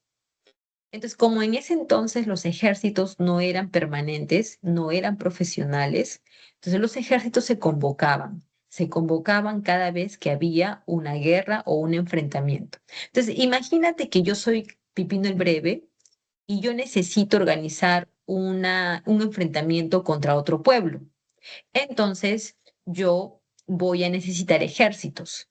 Voy a convocar muchos hombres que se dediquen a la guerra, ¿no? Bellatores, como se les llamaba, y estos bellatores van a luchar conmigo en esas conquistas. Una vez que hemos logrado vencer, ¿no? Hemos tenido éxito, a estos bellatores, ¿no? Yo los tengo que recompensar, les tengo que de alguna manera pagar. Ahora, una forma sería darles monedas, pero en la Edad Media eso como que no es la forma habitual. Lo más habitual de poder ser entregado como símbolo de riqueza son las tierras. Eso es lo que se busca. Hoy en día tú dices, profesora, hoy en día no me dé tierras, deme dinero, ¿no? Ya yo te doy 10.000 soles, no sé, te doy 5.000 soles por lo que hiciste por mí. Pero en aquel entonces no se mide así, se mide en función de tierras. Entonces, estos bellatores u hombres se les pagaba con tierras. Con el tiempo, cuando Carlomagno se hace emperador, Carlomagno comienza a crear jurisdicciones. Tú conoces las marcas, los condados, los ducados, ¿no? Que fueron las jurisdicciones que Carlomagno creó. Entonces, en un ducado, Carlomagno ponía a un duque. En un condado ponía un conde y aún en una marca un marqués. Pregunta, ¿de dónde salía el marqués, el duque y el conde? Carlomagno elegía entre sus hombres a quienes habían destacado en las guerras y les entregaba esos títulos. A ti que me ayudaste en tantas guerras, te entrego el título de marqués. A ti te entrego el título de conde. Entonces, con el tiempo, comenzaron a haber muchos de estos hombres con esos títulos, títulos que eran de nobleza, ¿no? Y que eran heredables. Si yo me muero, mi hijo puede heredar el título. Y además de tener título, yo tengo muchas tierras, tierras que han sido mi paga por las conquistas que yo te he ayudado a lograr. Entonces, así pasa el tiempo y ya cuando Carlomagno muere, tú vas a ver todo una gran, ¿no? Grupo de señores que tienen tierras y además tienen títulos, o sea, son poderosos. Y estos grandes señores, a este rey Ludovico Pío, pues simplemente no lo quisieron obedecer y buscaron su autonomía. Y por eso mismo Ludovico Pío terminó dividiendo el imperio carolingio para entregarle a sus hijos sus herencias y también porque se sintió presionado por el poder de los grandes señores de la nobleza. Entonces, la desintegración del imperio carolingio es como la causa principal del surgimiento del feudalismo, porque dice aquí que una de las causas, ¿no? Del desarrollo del feudalismo es el debilitamiento del poder de los reyes. Eso viene con la caída del imperio carolingio. Fortalecimiento de la nobleza. Eso viene con la desintegración del imperio carolingio. Entonces, todo eso está relacionado con la caída del imperio carolingio. Y las invasiones bárbaras. Los bárbaros son aquellos pueblos que habitaban fuera de Roma. Eso es lo que nosotros tenemos como definición. ¿Recuerdas? En el siglo 3, 4 y 5, los bárbaros germanos fueron los que entraron en Roma y poco a poco lo fueron debilitando hasta su decadencia. Eso tú lo sabes.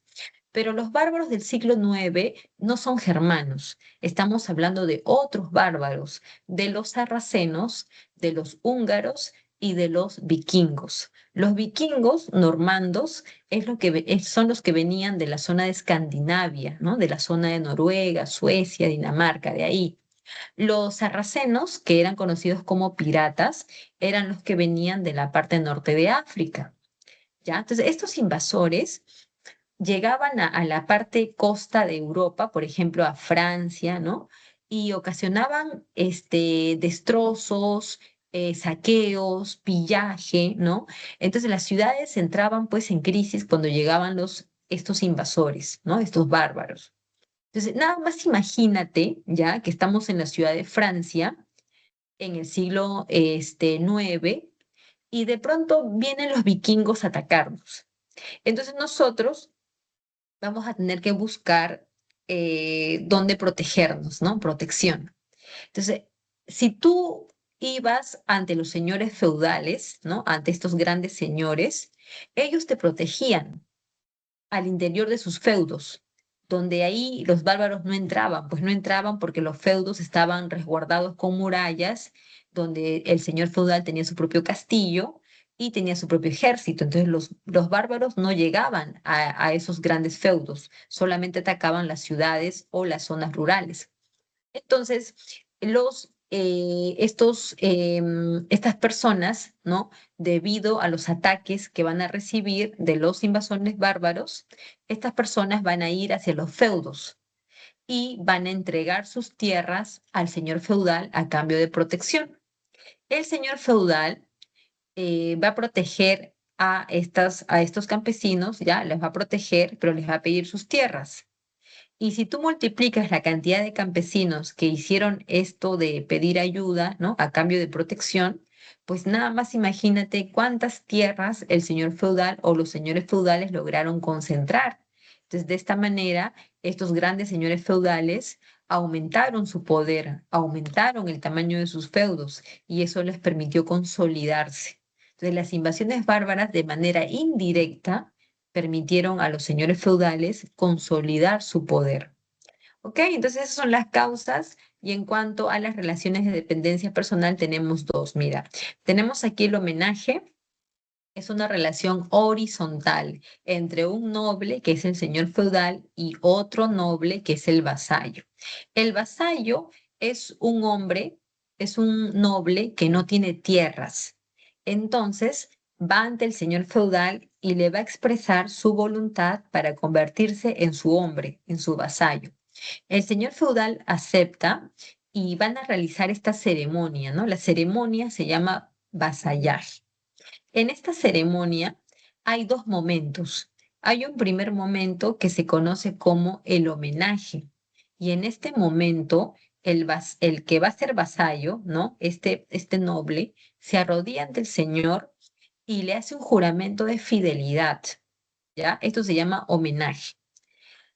El señor feudal acepta al vasallo, ¿no? Como su hombre y lo reconoce, ¿no? O sea, esta parte donde lo acepta es lo que se conoce como investidura, ¿ya? Y a partir de ahí el señor feudal le va a otorgar su protección. Esta relación del vasallaje es de tipo contractual, lo cual significa que esto es un contrato y como es un contrato no se puede romper, al menos que uno de los dos muera, porque esto de acá no se hereda, eso de aquí solamente queda entre ellos. Ahora, aquí como es un contrato, también hay algunas disposiciones o hay algunas cosas que tienen que cumplirse de ambas partes. Yo como vasallo me comprometo a auxiliar militarmente y a ayudar económicamente a mi señor.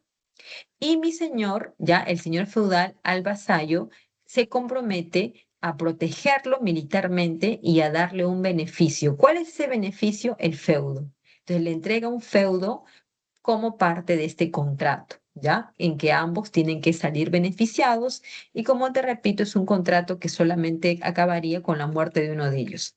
En el caso de la servidumbre, esta es una relación vertical, porque estamos hablando de un señor que es noble y de un campesino que no es noble, sino que pertenece al pueblo.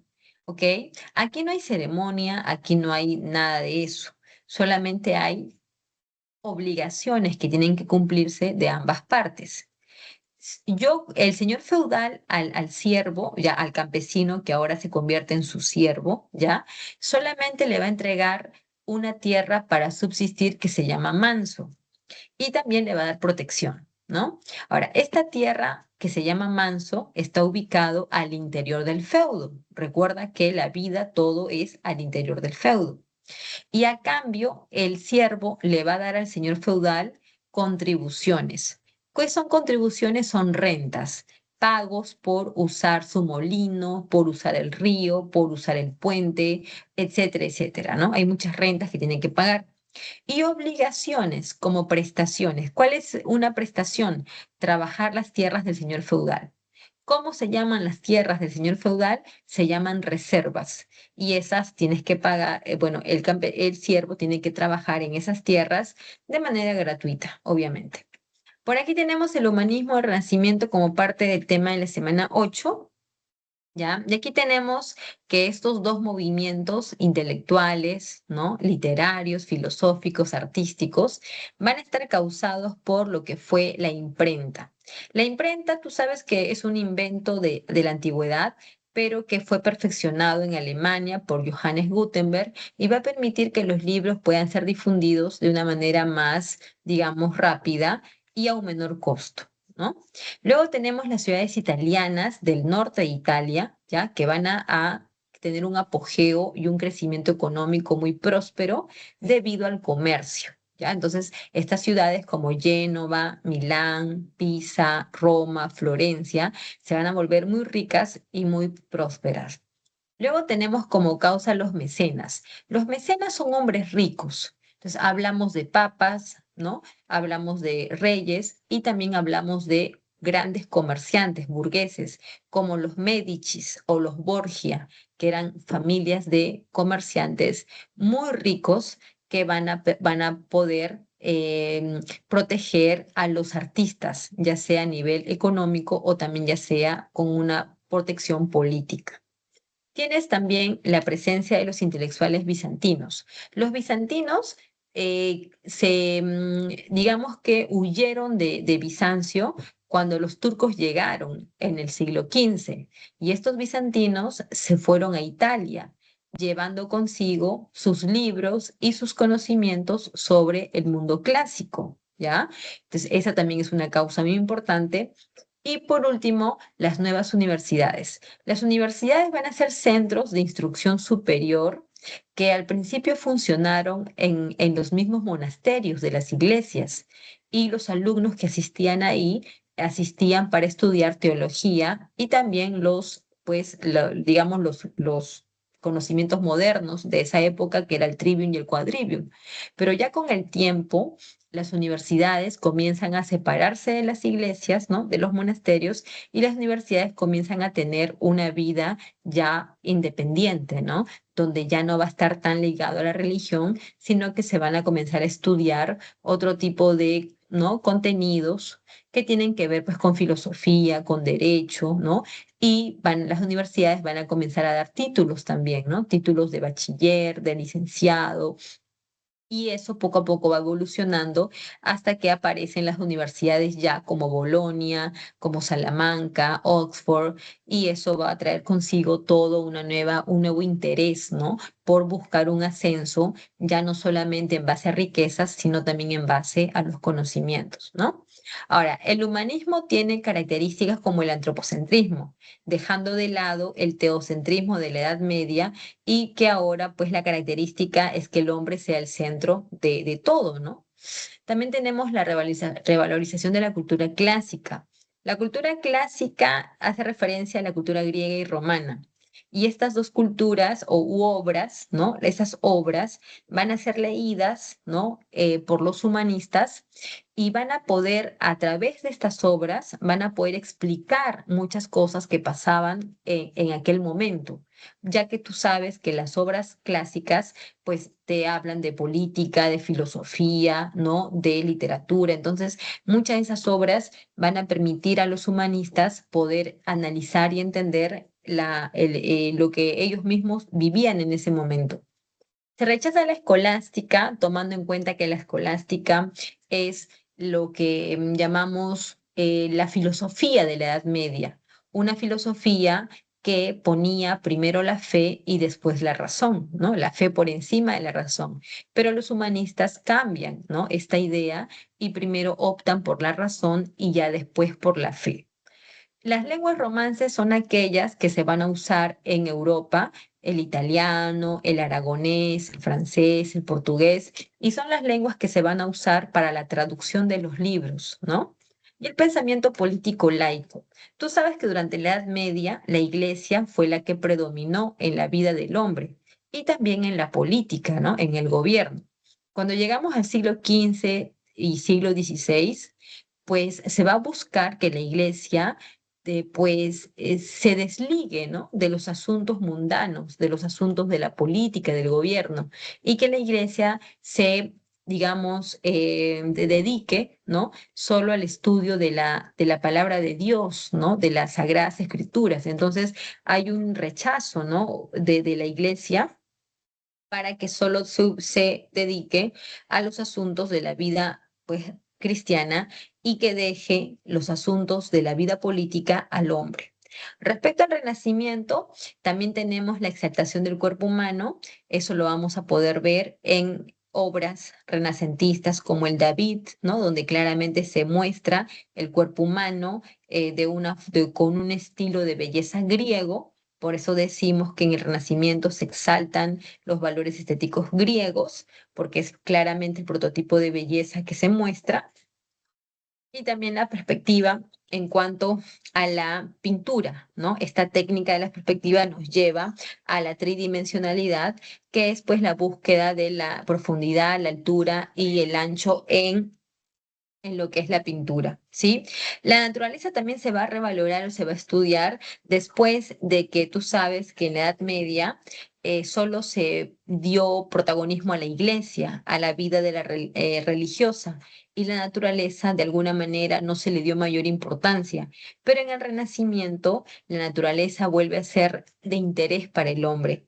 Saber por qué ocurren los fenómenos, por ejemplo, nos va a llevar a un interés por la renovación científica también, ¿no? Porque una cosa va a llevar a la otra. Ahí tenemos algunas también de las principales exploraciones geográficas que se van a dar en el siglo XV, XVI. Algunos fueron impulsados por Portugal, algunos fueron impulsados por el Reino de España, pero recuerda de que estas exploraciones y viajes van a estar en un contexto, que es el contexto del siglo XV, XVI, en donde lo que se está buscando es nuevas rutas comerciales, ¿sí? Pero esta búsqueda de rutas comerciales es con un solo interés, y ese interés se llama expandir el comercio. Entonces, la clase burguesa europea va a impulsar la búsqueda de rutas comerciales para expandir el comercio al mundo. Y por eso es que van a impulsar estos viajes de exploración, tomando como impulso los nuevos conocimientos de la cartografía, los inventos de la época, como las carabelas, ¿no? La pólvora, la brújula y también la toma de Constantinopla, ¿no? Que de alguna manera conllevó a que haya un mayor interés por buscar más rutas comerciales, ¿ya? Y ahí tenemos en la imagen lo que fueron los viajes tanto de el Reino de Portugal, ¿no? Cruzando o yéndose por todo el sur del África para llegar hasta Calicut en la India con Bartolomé Díaz, por ejemplo, y tenemos la ruta de España que llevó a que Cristóbal Colón llegara a América en 1492. Por aquí en la semana eh, 9 tenemos la parte del virreinato peruano. Por aquí vamos a ver algunos temas relacionados con la economía, que es una de las partes más importantes. No olvides que España durante todo este periodo de dominación impulsó como doctrina económica el mercantilismo, que era la búsqueda de metales preciosos, el oro y la plata de América, y que también tuvo una política de intervencionismo y proteccionismo con nosotros, ¿no? Lo que llevó al monopolio comercial. Este monopolio comercial va a establecer que solo podamos comercializar con España a través de puertos exclusivos, ¿no? Como Sevilla en España, Veracruz en México y el Callao en el Perú. También para esto se va a crear la Casa de Contratación de Sevilla, que se va a encargar de todo este tráfico monopólico, además de controlar todos los barcos que van a venir a América, ¿no? Todas las flotas y los galeones. Aquí en América se va a crear el Tribunal del Consulado a cargo de los criollos, que va a permitir el tráfico comercial al interior del virreinato. Ahora, además del comercio, que es como una actividad externa, también tenemos las actividades internas, y ahí está la minería como la más importante. Los empresarios mineros pagaban el quinto real, y Potosí durante todo el siglo XVII fue la mina de plata más explotada y más importante. Potosí en realidad, ¿no? Se convirtió en una villa bastante concurrida, de mucho dinamismo comercial, porque al estar ubicada ahí la mina, el lugar pues llevó a que haya mucho comercio, mucho interés, ¿no? Por parte de mucha gente por, ¿no? Lograr ahí, pues, desarrollar algún tipo de interés económico. En la parte del comercio, como decíamos, mercantilismo, monopólico, ¿no? Se usaron el sistema de flotas y galeones. Las flotas, tú ya sabes que son los barcos que traen las mercancías, pero los galeones son los barcos militares que van a acompañar a las flotas para evitar los asaltos por parte de los piratas y los corsarios, ¿no? Estos corsarios, por ejemplo, que eran enviados por la corona inglesa. Al interior del virreinato también existían las haciendas, que eran lugares agrícolas, las estancias, que eran lugares de ganadería, y también habían huertas, chacras, haciendas, bueno, etcétera, ¿no? Todo ello para el desarrollo de las actividades agrícolas y ganaderas. Quienes trabajaban en estas grandes haciendas, por ejemplo, eran los yanaconas, aquellos indígenas que no se les pagaba un sueldo y que vivían, pues, en las haciendas de la sierra o en la parte de la costa, mayormente por esclavos, ¿no? Población negra que fue traída también con el tráfico comercial. Y las manufacturas estaban en manos de los obrajes, que eran talleres principalmente textiles. Ahora, en la semana 10 tenemos la ilustración que nos lleva a este movimiento intelectual científico que surge en el siglo XVIII en Francia, ¿ok? La ilustración dice que usemos la razón. ¿Para qué usar la razón? Para alcanzar el progreso y la felicidad. Ahora, los ilustrados creen en el progreso, por eso decimos que ellos son optimistas, porque van a estar convencidos de que las cosas pueden cambiar. Si bien el origen de la ilustración está en Inglaterra, en las ideas de John Locke, pues en Francia adquiere un carácter combativo durante el contexto de la Revolución Francesa. Y los orígenes más hacia atrás de la ilustración, tú los vas a encontrar en el humanismo y el renacimiento, porque ahí se comienza a poner la razón por encima de la fe. Tienes a los ilustrados más destacados como Voltaire, Rousseau o Montesquieu. Ambos van a tener textos que van a ser muy difundidos, como en el caso de Rousseau, que es el contrato social, donde te habla de lo que es la soberanía popular, ¿no? Y Montesquieu, el espíritu de las leyes, donde habla de la división de poderes. Una parte de la ilustración que es muy interesante es la parte política y de alguna manera es la parte más importante, suele decirse, porque si no hay cambios en la política, pues no hay cambios en ninguna cosa más, o sea, no puede haber cambios en lo social y en lo económico si no comienzas por lo político, que es lo más importante. En cuanto a lo político, tenemos que los ilustrados quieren que se dividan los poderes para que no estén concentrados en una sola persona. Y ahí tú te das cuenta de que esto critica el centralismo de los reyes absolutistas, ¿verdad? También proponen una monarquía constitucional y eso también está en contra del absolutismo, que tú sabes que el absolutismo es una forma de gobierno en manos de una sola persona que es el rey. En cambio, los ilustrados proponen una monarquía, pero constitucional, ¿no? Un rey con una constitución o en todo caso una república. Los ilustrados critican el absolutismo, critican los privilegios señoriales. ¿Cuáles son los privilegios señoriales? Son aquellos privilegios de la nobleza, aquellos que tienen riquezas, que tienen tierras, que tienen títulos, que viven en el palacio junto al rey. Esos son los privilegios que ellos critican, ¿ya? Y proponen que se respeten los derechos naturales como la vida, la igualdad, la libertad y sobre todo la propiedad. En cuanto a lo económico, ya tú sabes por tu curso de economía que los ilustrados van a impulsar el librecambismo, que es pues esta política de abrir el comercio para que no hayan trabas, para que no hayan limitaciones, ¿no? También dejando atrás el mercantilismo, ¿sí? Que tiene que ver con proteccionismo. Y también planteaban que los gremios desaparecieran porque no generan mayor competencia comercial. Ahí tienes la fisiocracia o la escuela fisiocrática con uno de sus principales exponentes que fue Gournay o François Quesnay, que dicen que la riqueza está en la naturaleza, y la escuela clásica de Adam Smith, que plantea que la riqueza no está en la tierra, sino más bien en el trabajo. Bien, un tema muy interesante de la semana 11 tiene que ver con las insurrecciones andinas, que es lo último. Esto es lo que hemos elegido, ¿ok? Y aquí tenemos la de Juan Santos Atahualpa y la de Túpac Amaru II. ¿Por qué son tan interesantes estas dos insurrecciones? Primero porque están muy cerca a lo que es el proceso de la independencia, por lo tanto van a preparar el camino para lo que va a ser posteriormente las ideas emancipatorias. Ahora, si bien acá no hay ideas emancipatorias porque no las hay, pero sí van a permitir preparar todo el camino por el descontento que existía desde las reformas borbónicas. También en estas reformas hay mucho apoyo popular, ¿ya? Hay mucho apoyo popular y también hay mucho mesianismo. Recuerda que desde el mito de Incarri, los indígenas pensaban que alguna vez el Inca volvería a gobernar. Y esto, y la idea del Mesías es una idea que quedó en la mente de los indígenas por mucho tiempo. Y en Juan Santos Atahualpa y en Túpac Amaru II, los indígenas van a ver, ¿no?, en ellos la imagen de ese Mesías que venía para rescatarlos.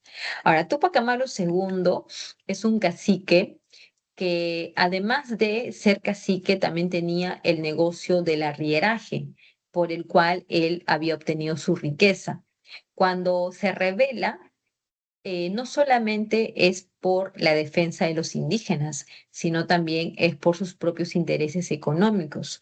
Porque si bien es cierto, acá una de las causas tiene que ver con la explotación de los indígenas a través de la mita, a través de los repartos, a través del tributo, eso es cierto, pero también tiene que ver con su propio interés económico, porque recuerda que él como arriero, ¿no? Como comerciante arriero, él llevaba su mercancía del Cusco al Alto Perú, pero con las reformas borbónicas entre el Cusco y el Alto Perú se puso una aduana interna, ¿no? Una aduana terrestre. Y eso es porque el Cusco y el Alto Perú ya no pertenecían al mismo virreinato, pertenecían a dos virreinatos diferentes, ¿no? El Cusco pertenecía al virreinato peruano, pero el Alto Perú había sido entregado al virreinato del Río de la Plata. Entonces, pasar de un virreinato a otro, ahí tenías que pagar aduanas, que es el impuesto del almojarifazgo, y Tupac Amaru se perjudica también económicamente por eso. Reclama en la audiencia de Lima, no le hacen caso y él comienza con la rebelión ajusticiando al corregidor Arriaga.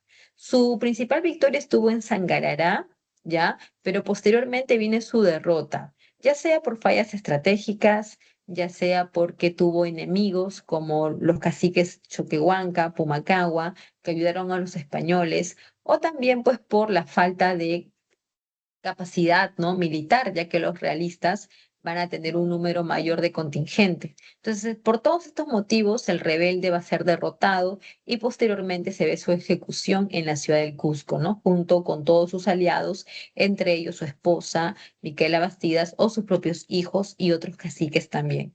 Si bien la fase quechua pues ya termina aquí, hay una continuación en la fase aymara, liderada por Tupac Katari, y también por el hijo y el sobrino de Tupac Amaru. Esta segunda fase tiene cierto éxito inicial cercando la ciudad del Cusco, pero más tarde también cae, ¿no? Cae porque los Tupac Amaru se rinden, se acogen a la paz de Sicuani y Tupac Katari es abandonado y derrotado posteriormente y también ejecutado. Las consecuencias de las rebeliones andinas tienen que ver con eliminar los corregimientos para crear las intendencias, crear una audiencia en el Cusco para tratar de que los indígenas canalicen sus reclamos en esta audiencia y ya no tengan la opción de levantarse para reclamar. También está el reparto de las mercancías que van a ser suprimidas porque claramente fueron un abuso más contra los indígenas y que motivó de alguna manera una mayor una mayor motivación, pues, ¿no?, para el levantamiento. Y también se prohíbe cualquier símbolo o atuendo que el indígena le pudiera recordar su pasado milenario. ¿Sí? Ok. Hemos tratado de abarcar entonces todas estas semanas de clases así de manera muy rápida y tenemos algunas preguntas que me parece que son, a ver cuántas, son 10 preguntas. Vamos a tratar de resolverlas rápidamente. Si ustedes tienen las claves, me van ahí comentando, ¿ok? A ver, en la número 1 es una pregunta de la historia. Dice que la historia emplea métodos sistemáticos y ordenados, sustentados en diferentes fuentes documentadas, ¿no? Y considerando los aspectos constitutivos de la ciencia histórica, hay que establecer el valor de verdad de los siguientes enunciados. Los hechos históricos se estudian considerando los cambios y las permanencias en el devenir del tiempo. Eso es correcto. Yo les decía que los hechos de la historia no son iguales, van modificando, se van cambiando, y por eso es que es importante estudiar los hechos históricos, porque los hechos históricos son los que generan los cambios en las sociedades. La historia es considerada una ciencia social en la medida que puede predecir con precisión los hechos. Jóvenes, en la historia nada es preciso. La historia es una ciencia que trata de acercarse lo más posiblemente, pero en realidad nunca podemos saber a ciencia cierta qué es lo que pasó exactamente en un momento. No lo sabremos nunca al 100%, pero sí nos podemos acercar lo más que se pueda. Entonces, la ciencia de historia no predice, pero sí trata de, como les digo, explicar o interpretar los hechos del pasado. Los historiadores usan mayormente fuentes primarias elaboradas por personas que no participaron de los hechos. Los historiadores utilizan fuentes primarias y utilizan fuentes secundarias, ¿ya? Las dos cosas. Ahora, las fuentes primarias son elaboradas por las personas que participaron en los hechos. Los que no participaron en los hechos, ¿ya? Esos serían fuentes secundarias. Así que ahí está elaborada, ahí la pregunta tiene una doble contradicción. Y tenemos la paleografía, es la disciplina histórica que ayuda a la lectura e interpretación de los documentos antiguos. Eso es correcto. No te vayas a confundir con la epigrafía. La epigrafía es la disciplina que estudia inscripción sobre soportes duros, ¿ya? Como metal, como roca, pero la paleografía es la que estudia solamente la escritura antigua. Muy bien, entonces la clave en la uno era la B de barco, en la 2. Los arqueólogos Stanford y Bradley sostienen que los primeros pobladores de América podrían haber sido grupos de europeos que cruzaron el Océano Atlántico por medio de un puente de hielo que habría conectado la zona norte española y la parte oeste con Norteamérica alrededor de los 15.000 a 14.000 años. Respecto a las evidencias propuestas por esta, ¿no? Teoría, ¿qué podemos mencionar? Ya, esta teoría del poblamiento de América es la famosa teoría noratlántica, ya que vamos a descubrir aquí, pues, cuáles son estas propuestas, ¿no? ¿Cuáles son sus evidencias? Semejanza entre las puntas Clovis y las solutrenses, eso es cierto. Cuando Bradley y Stanford dicen que de España y de Francia han venido a poblar a América, ellos están hablando de una cultura llamada solutrense, que se desarrolló entre Francia y España hace más de 15.000 años, ¿ok? Entonces, las puntas solutrenses, ¿no? Puntas de piedra, ¿no? ¿Son muy semejantes a las puntas Clovis? Sí, son muy semejantes porque son delgadas. Luego tenemos empleo de pequeñas embarcaciones en forma de piraguas. Esa corresponde a la teoría oceánica, por lo tanto, eso es incorrecto. Restos del hombre de Kennewick encontrado en Washington, eso es correcto, pero está en estudios, ¿ya? Todavía tiene cierta polémica porque algunos no lo aceptan, pero todavía oficialmente está, ¿ok? Como evidencia. Apoyo brindado por el impulso de la corriente ecuatorial, eso también corresponde a la teoría oceánica. Entonces solo nos quedaríamos con la uno y la 3 y la pregunta acá, la respuesta sería la B de barco. Tenemos que en la ciudad de Memphis, que fue una ciudad sagrada y centro político principal del norte de Egipto, en sus inmediaciones en la zona de Giza, los faraones de la cuarta dinastía construyeron las grandes pirámides y templos que demostraban su gran habilidad arquitectónica y su preocupación por qué, dice, ¿no? Esta ciudad se convirtió en la capital durante el periodo denominado como de la historia de Egipto en la Edad Antigua. Bueno, nos hablan de las pirámides, ¿no? Y las pirámides, ustedes saben que vienen o se construyen en lo que es la etapa menfita. Y la etapa menfita también se le conoce como Imperio Antiguo. Y también los templos, ¿no? Y las grandes pirámides van a tener una finalidad de ser tumbas. Entonces, aquí lo que demuestra es que tenían preocupación por la vida después de la muerte. Eso es parte de su religión y es una cosa que para ellos les va a dar pues mucha preocupación. Entonces, acá la respuesta sería la B de barco. Vida después de la muerte, ya es parte de su preocupación y que la ciudad de Memphis se convirtió en la capital durante el periodo antiguo, ¿ya? O también llamado periodo menfita. Muy bien, entonces ahí tenemos esta clave y ahora vamos con una pregunta de Chavín. Siempre se pregunta por Chavín. Los sacerdotes manejaban un conocimiento que les confería poder. ¿Ya? Si sus resultados eran acertados, los centros ceremoniales y sus oráculos adquirían buena reputación. Eso ocurrió en Chavín. Por eso sus líderes sacerdotales fueron desarrollando una gran capacidad de convocatoria y a la vez poder político y económico sobre las comunidades de la época. Si un centro era famoso y reconocido, atraía gente de otras regiones. Bien, este pequeño texto nos está hablando de los sacerdotes Chavín, que como decíamos, ellos eran considerados oráculos y eso les dio mucho prestigio por el cual la gente los buscaba y peregrinaba al templo llevando excedentes, ofrendas y regalos. Pero recuerda que esto de que ellos eran oráculos no es cierto. Lo que ellos tenían era el poder para observar los astros del cielo. Y al observar los astros, ellos podían predecir el calendario agrícola, porque eso sí es un conocimiento, pues, que sí es razonable. Pero de ser, pues, oráculos o brujos, eso no tiene, pues, una razón, digamos, ¿no? Ahora, ¿qué podemos entender de este texto, ¿no? ¿Qué podemos afirmar? Aquí la respuesta es la D de dado, ¿ya? Como no tenemos mucho tiempo, damos la respuesta que es la D, que la autoridad y prestigio de los sacerdotes se sustentó en sus acertadas predicciones sobre los ciclos climáticos, ¿ya? Cuando los sacerdotes Chavín perdieron este poder, ahí se cayó todo. ¿Y por qué perdieron el poder? Porque el tema climático cambió, se alteró. Y eso hizo que sus predicciones ya no se cumplieran, la gente ya no creyera en ellos, ya no los visitaban, ya no habían excedentes hacia ellos y así el templo poco a poco fue siendo abandonado hasta que cayó totalmente, ¿ya? Así que toda su autoridad y prestigio se debió a sus acertadas predicciones. En la época de la República Romana hubo una serie de cargos de gobierno, ¿no? Lo que vimos con las magistraturas, inicialmente copadas por la aristocracia. Estos cargos eran llamados magistraturas y eran el soporte de la administración estatal. Respecto a las magistraturas, relacionemos correctamente ambas columnas. Tenemos el edil. El edil es el que se encargaba de la limpieza de la ciudad, de la administración de la ciudad. Sería la 1C. El censor es el que se encarga de realizar los censos para conocer las propiedades que tenía cada familia. Entonces podemos decir que el censor es el B, ¿no? Clasificaban a la población. El cuestor es el contador que recauda impuestos. Entonces, el censor sería recaudación de impuestos, 3 de dado. Y el dictador es el que se le va a entregar el poder de manera absoluta, pero solo por 6 meses, ante situaciones de emergencia o de guerras. Entonces, el dictador dirigía todo el gobierno, pero solamente por 6 meses.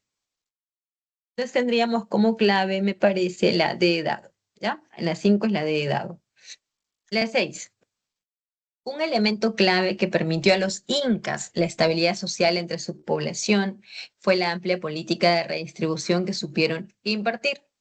Los incas fueron exigentes en la recaudación y el cobro de tributos, pero también practicaban la redistribución, entregando tierras y ayuda en caso la población padeciera algún tipo de desastre. Respecto a la redistribución practicada por el gobierno incaico, marca la alternativa correcta. Bueno, acá nos dan la clave A, ¿no? Directamente. Vamos a ver si alguna otra también tiene razón o, bueno, que podría confundirte en todo caso, ¿no? Dice, los atunrunas recibían un topo, los hombres, y medio topo las mujeres. Bueno, como pueden ver, chicos, dijimos que dentro de un ayu se podían hacer matrimonios y al haber un casamiento, el hombre y la mujer se independizaban de su familia para formar su propia familia. Y es ahí donde recibían sus tierras, que se les llama topos. No preguntes la extensión de un topo porque es muy variable, no hay una uniformidad, no te podría decir es una hectárea o eso porque no hay esa medida, solamente es la referencia, un topo el hombre y medio topo la mujer. ¿Por qué te dan tu topo? Porque necesitas tener tierras para trabajar a nivel de tu propia familia, que es tu mujer y tus hijos. A nivel del Ayu hay más tierras que se llaman sapsis y esas tierras todo el Ayu las puede cultivar y lo que se coseche entre todos se lo reparten para que de esa manera ustedes puedan completar su dieta alimenticia. Pero si no, lo directo es de tus tierras, entre tú y tu esposa, que los van a cultivar porque el Estado Inca les va a entregar. Entonces, esta forma de entregarte tierras es una forma de redistribución, porque te están entregando tierras que te van a permitir mantenerte a ti y a tu familia, ¿ya? Entonces, esa sería una forma, ¿no? Otras por ahí dice, ya, los mismos fueron servidores domésticos, no tiene que ver, las águilas estaban hospedadas en la Yaguasi, no tiene nada que ver, y tampoco estaban dirigidas por el Amauta, quien dirigía las águilas eran las mamaconas. Los piñas destacaban por su trabajo especializado en los ayllus. Los piñas no trabajaban en los ayllus, los piñas estaban en la zona de los cocales, en la zona de lejanos como selva. Los incas practicaban el Aini y la Minca con la población de la costa norte. Los incas practicaban el Aini y la Minca en todo el incanato. En todo se practicaba el Aini y la Minca, que eran dos formas de trabajo colectivo. El feudalismo.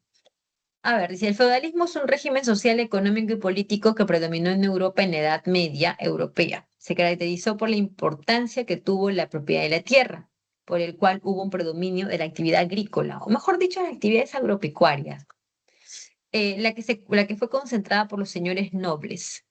¿Cuál de los siguientes enunciados podríamos afirmar como las causas del origen?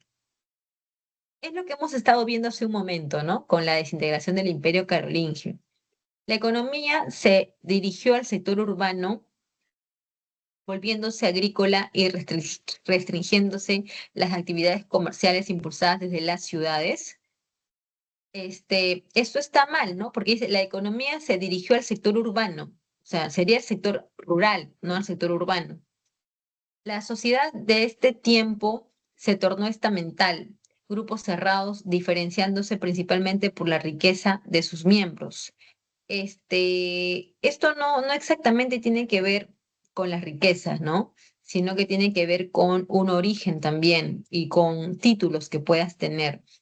Dice, las segundas invasiones llevadas por vikingos, magiares y otros generaron un clima de inseguridad que motivó la búsqueda de protección. Eso sí lo explicamos claramente, ¿no? Dijimos que las invasiones bárbaras del siglo IX hacen que muchos campesinos vayan a los feudos a pedir protección y a cambio van a entregar sus pequeñas tierras y eso va a permitir a los grandes señores feudales consolidar su poder, ¿no? Y de esa manera se consolidó el feudalismo. Entonces, creo que la 3 es nuestra clave, ¿no? Esa es nuestra clave. ¿Por qué? Porque la número 2 no te habla de una causa, te habla de una característica que además no está muy correcta, ¿no? No está muy precisa.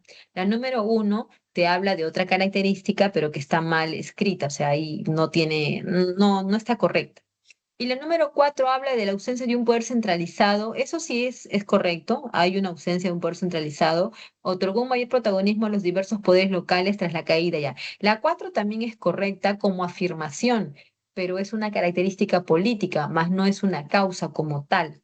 Una causa es la 3. Entonces, a ver, ya. No, está bien, ya. La 4 también, porque sí es una causa. La han explicado como si fuera una característica, porque también suele ser característica que no hay un poder centralizado, pero en este caso, como estamos buscando las causas, vamos a considerar la 3 y la 4, ¿ok? Entonces, vamos a poner ahí como clave la 3 y la 4. Ahí está, porque si no nos quedaríamos sin clave.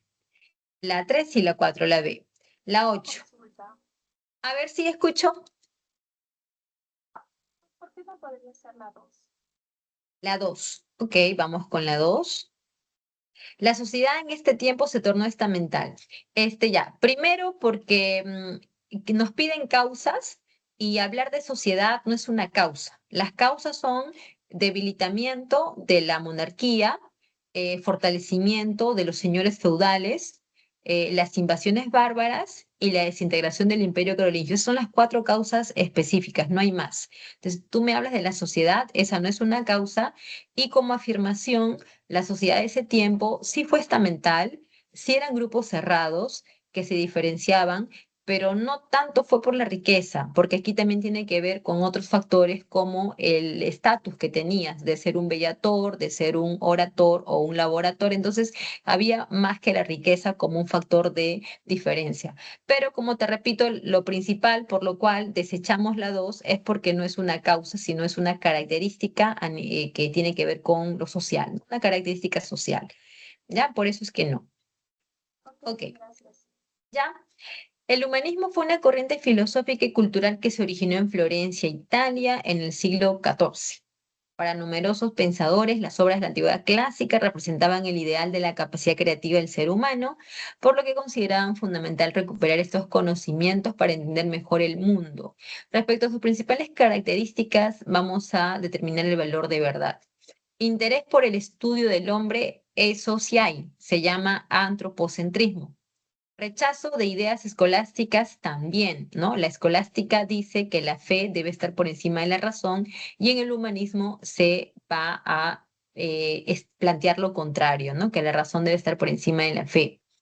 Influencia de la cultura clásica también. Las obras clásicas van a influenciar mucho en la mentalidad del hombre renacentista humanista, porque le van a permitir a este hombre del humanismo entender muchas cosas que pasaban alrededor en la sociedad, en la economía, en la naturaleza, muchas cosas, ¿no?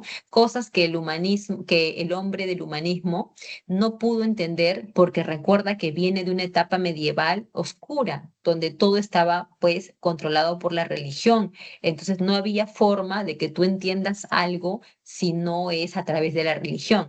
Si hay una guerra, porque Dios está mandando la guerra. Si hay una peste, porque Dios está mandando una peste. Entonces todo era por medio de Dios. Pero cuando llegas al humanismo, ¿qué te dice la razón de que las cosas no pasan por la religión? Las cosas pasan por otro tipo de fenómenos que tienen que ver con la naturaleza, por ejemplo. Hay otro tipo de explicaciones. Y las obras clásicas de los griegos y los romanos eran obras que hablaban de política, hablaban de matemáticas, hablaban de filosofía. Entonces, esos conocimientos son muy importantes para que el hombre del humanismo pueda explicarse muchas cosas que pasaban a su alrededor. Explicaron la política por la fe, al contrario. Los humanistas y renacentistas van a pedir un pensamiento político laico, ¿no? Sin influencia de la religión. Entonces sería la E, que es pues verdadero, verdadero y falso. En la pregunta 9, sobre el virreinato peruano, nos habla del Tribunal del Consulado de Lima, que fue establecido por cédula real en el siglo XVII, bajo el reinado del rey, bueno, Felipe II, y es un tribunal arbitral y pionero en el desarrollo del derecho mercantil y el arbitraje en el Perú. Ejerce un papel clave en la política económica del virreinato. ¿Cuáles son las funciones de este tribunal del consulado? Controlar el tráfico interno, el tráfico comercial interno del virreinato, ¿ya? Esa es su función. Eso del juicio de residencia, eso es algo que hacía el Real Supremo Consejo de Indias. Proponer la apertura de nuevos puertos españoles, eso lo hacía la Casa de Contratación de Sevilla. Asesorar al rey y al virrey para impedir el monopolio, bueno, eso no está preciso, pero asesorar al rey lo hacía el Supremo Consejo de Indias. Fiscalizar el tráfico comercial de España con América, eso lo hacía la Casa de Contratación de Sevilla. Entonces ahí solamente nos queda como opción la E de enano. Y finalmente en la 10, que es una pregunta de la ilustración, nos dice pues que marquemos el valor de verdad. Planteó la división de autonomía de poderes del Estado, eso es cierto. Ya eso lo dice Montesquieu en su obra El espíritu de las leyes, la división de poderes. Concilió ideas del antiguo régimen en favor de la monarquía, eso no puede ser. Las ideas del antiguo régimen son las ideas que los ilustrados van a combatir, ¿ya? Si hay una cosa que los ilustrados combaten, son las ideas del antiguo régimen. ¿Cuáles son las ideas del antiguo régimen, profesora? Absolutismo, mercantilismo, sociedad estamental y lo que es la religión con la intolerancia y persecuciones. Todo eso es el antiguo régimen, ¿ok? Así que los ilustrados lo combaten. Favoreció los privilegios del estamento social del clero. No puede ser, ¿no? No hay eso, más bien se critican los privilegios de la nobleza y del clero. Surgió la fisiocracia como unos aportes económicos. Bueno, sí, es una doctrina económica que destaca y que habla de que la riqueza está en la tierra y que también habla de libre comercio con esta frase que es el dejar hacer, dejar pasar, ¿no? Laissez-faire, laissez-passer. Entonces, tenemos como clave en la 10 la opción E, la EDENAR. Listo, entonces chicos, voy a dejar de compartir, son las 1 de la tarde y entiendo que, uy, estaba mal mi cámara, y entiendo que estamos cansados, tienen que ir a almorzar porque luego hay más seminarios, me parece, en la tarde, ¿ya? Ajá, Gracias, Micaela, por poner las opciones así. Eres una bella. En la 9, ¿por qué no sería la A? Bueno, a ver, respondo esa preguntita porque no se pueden ir así con esas dudas en la cabecita. Fiscalizar el tráfico comercial de España con América, porque eso es tráfico de España con América y lo ve la Casa de Contratación de Sevilla, ¿ya? Por eso es que no es el Tribunal de Consulado, solo ve aquí lo interno, nada más, el interior del virreinato, nada más. Ok, listo, bellos y bellas.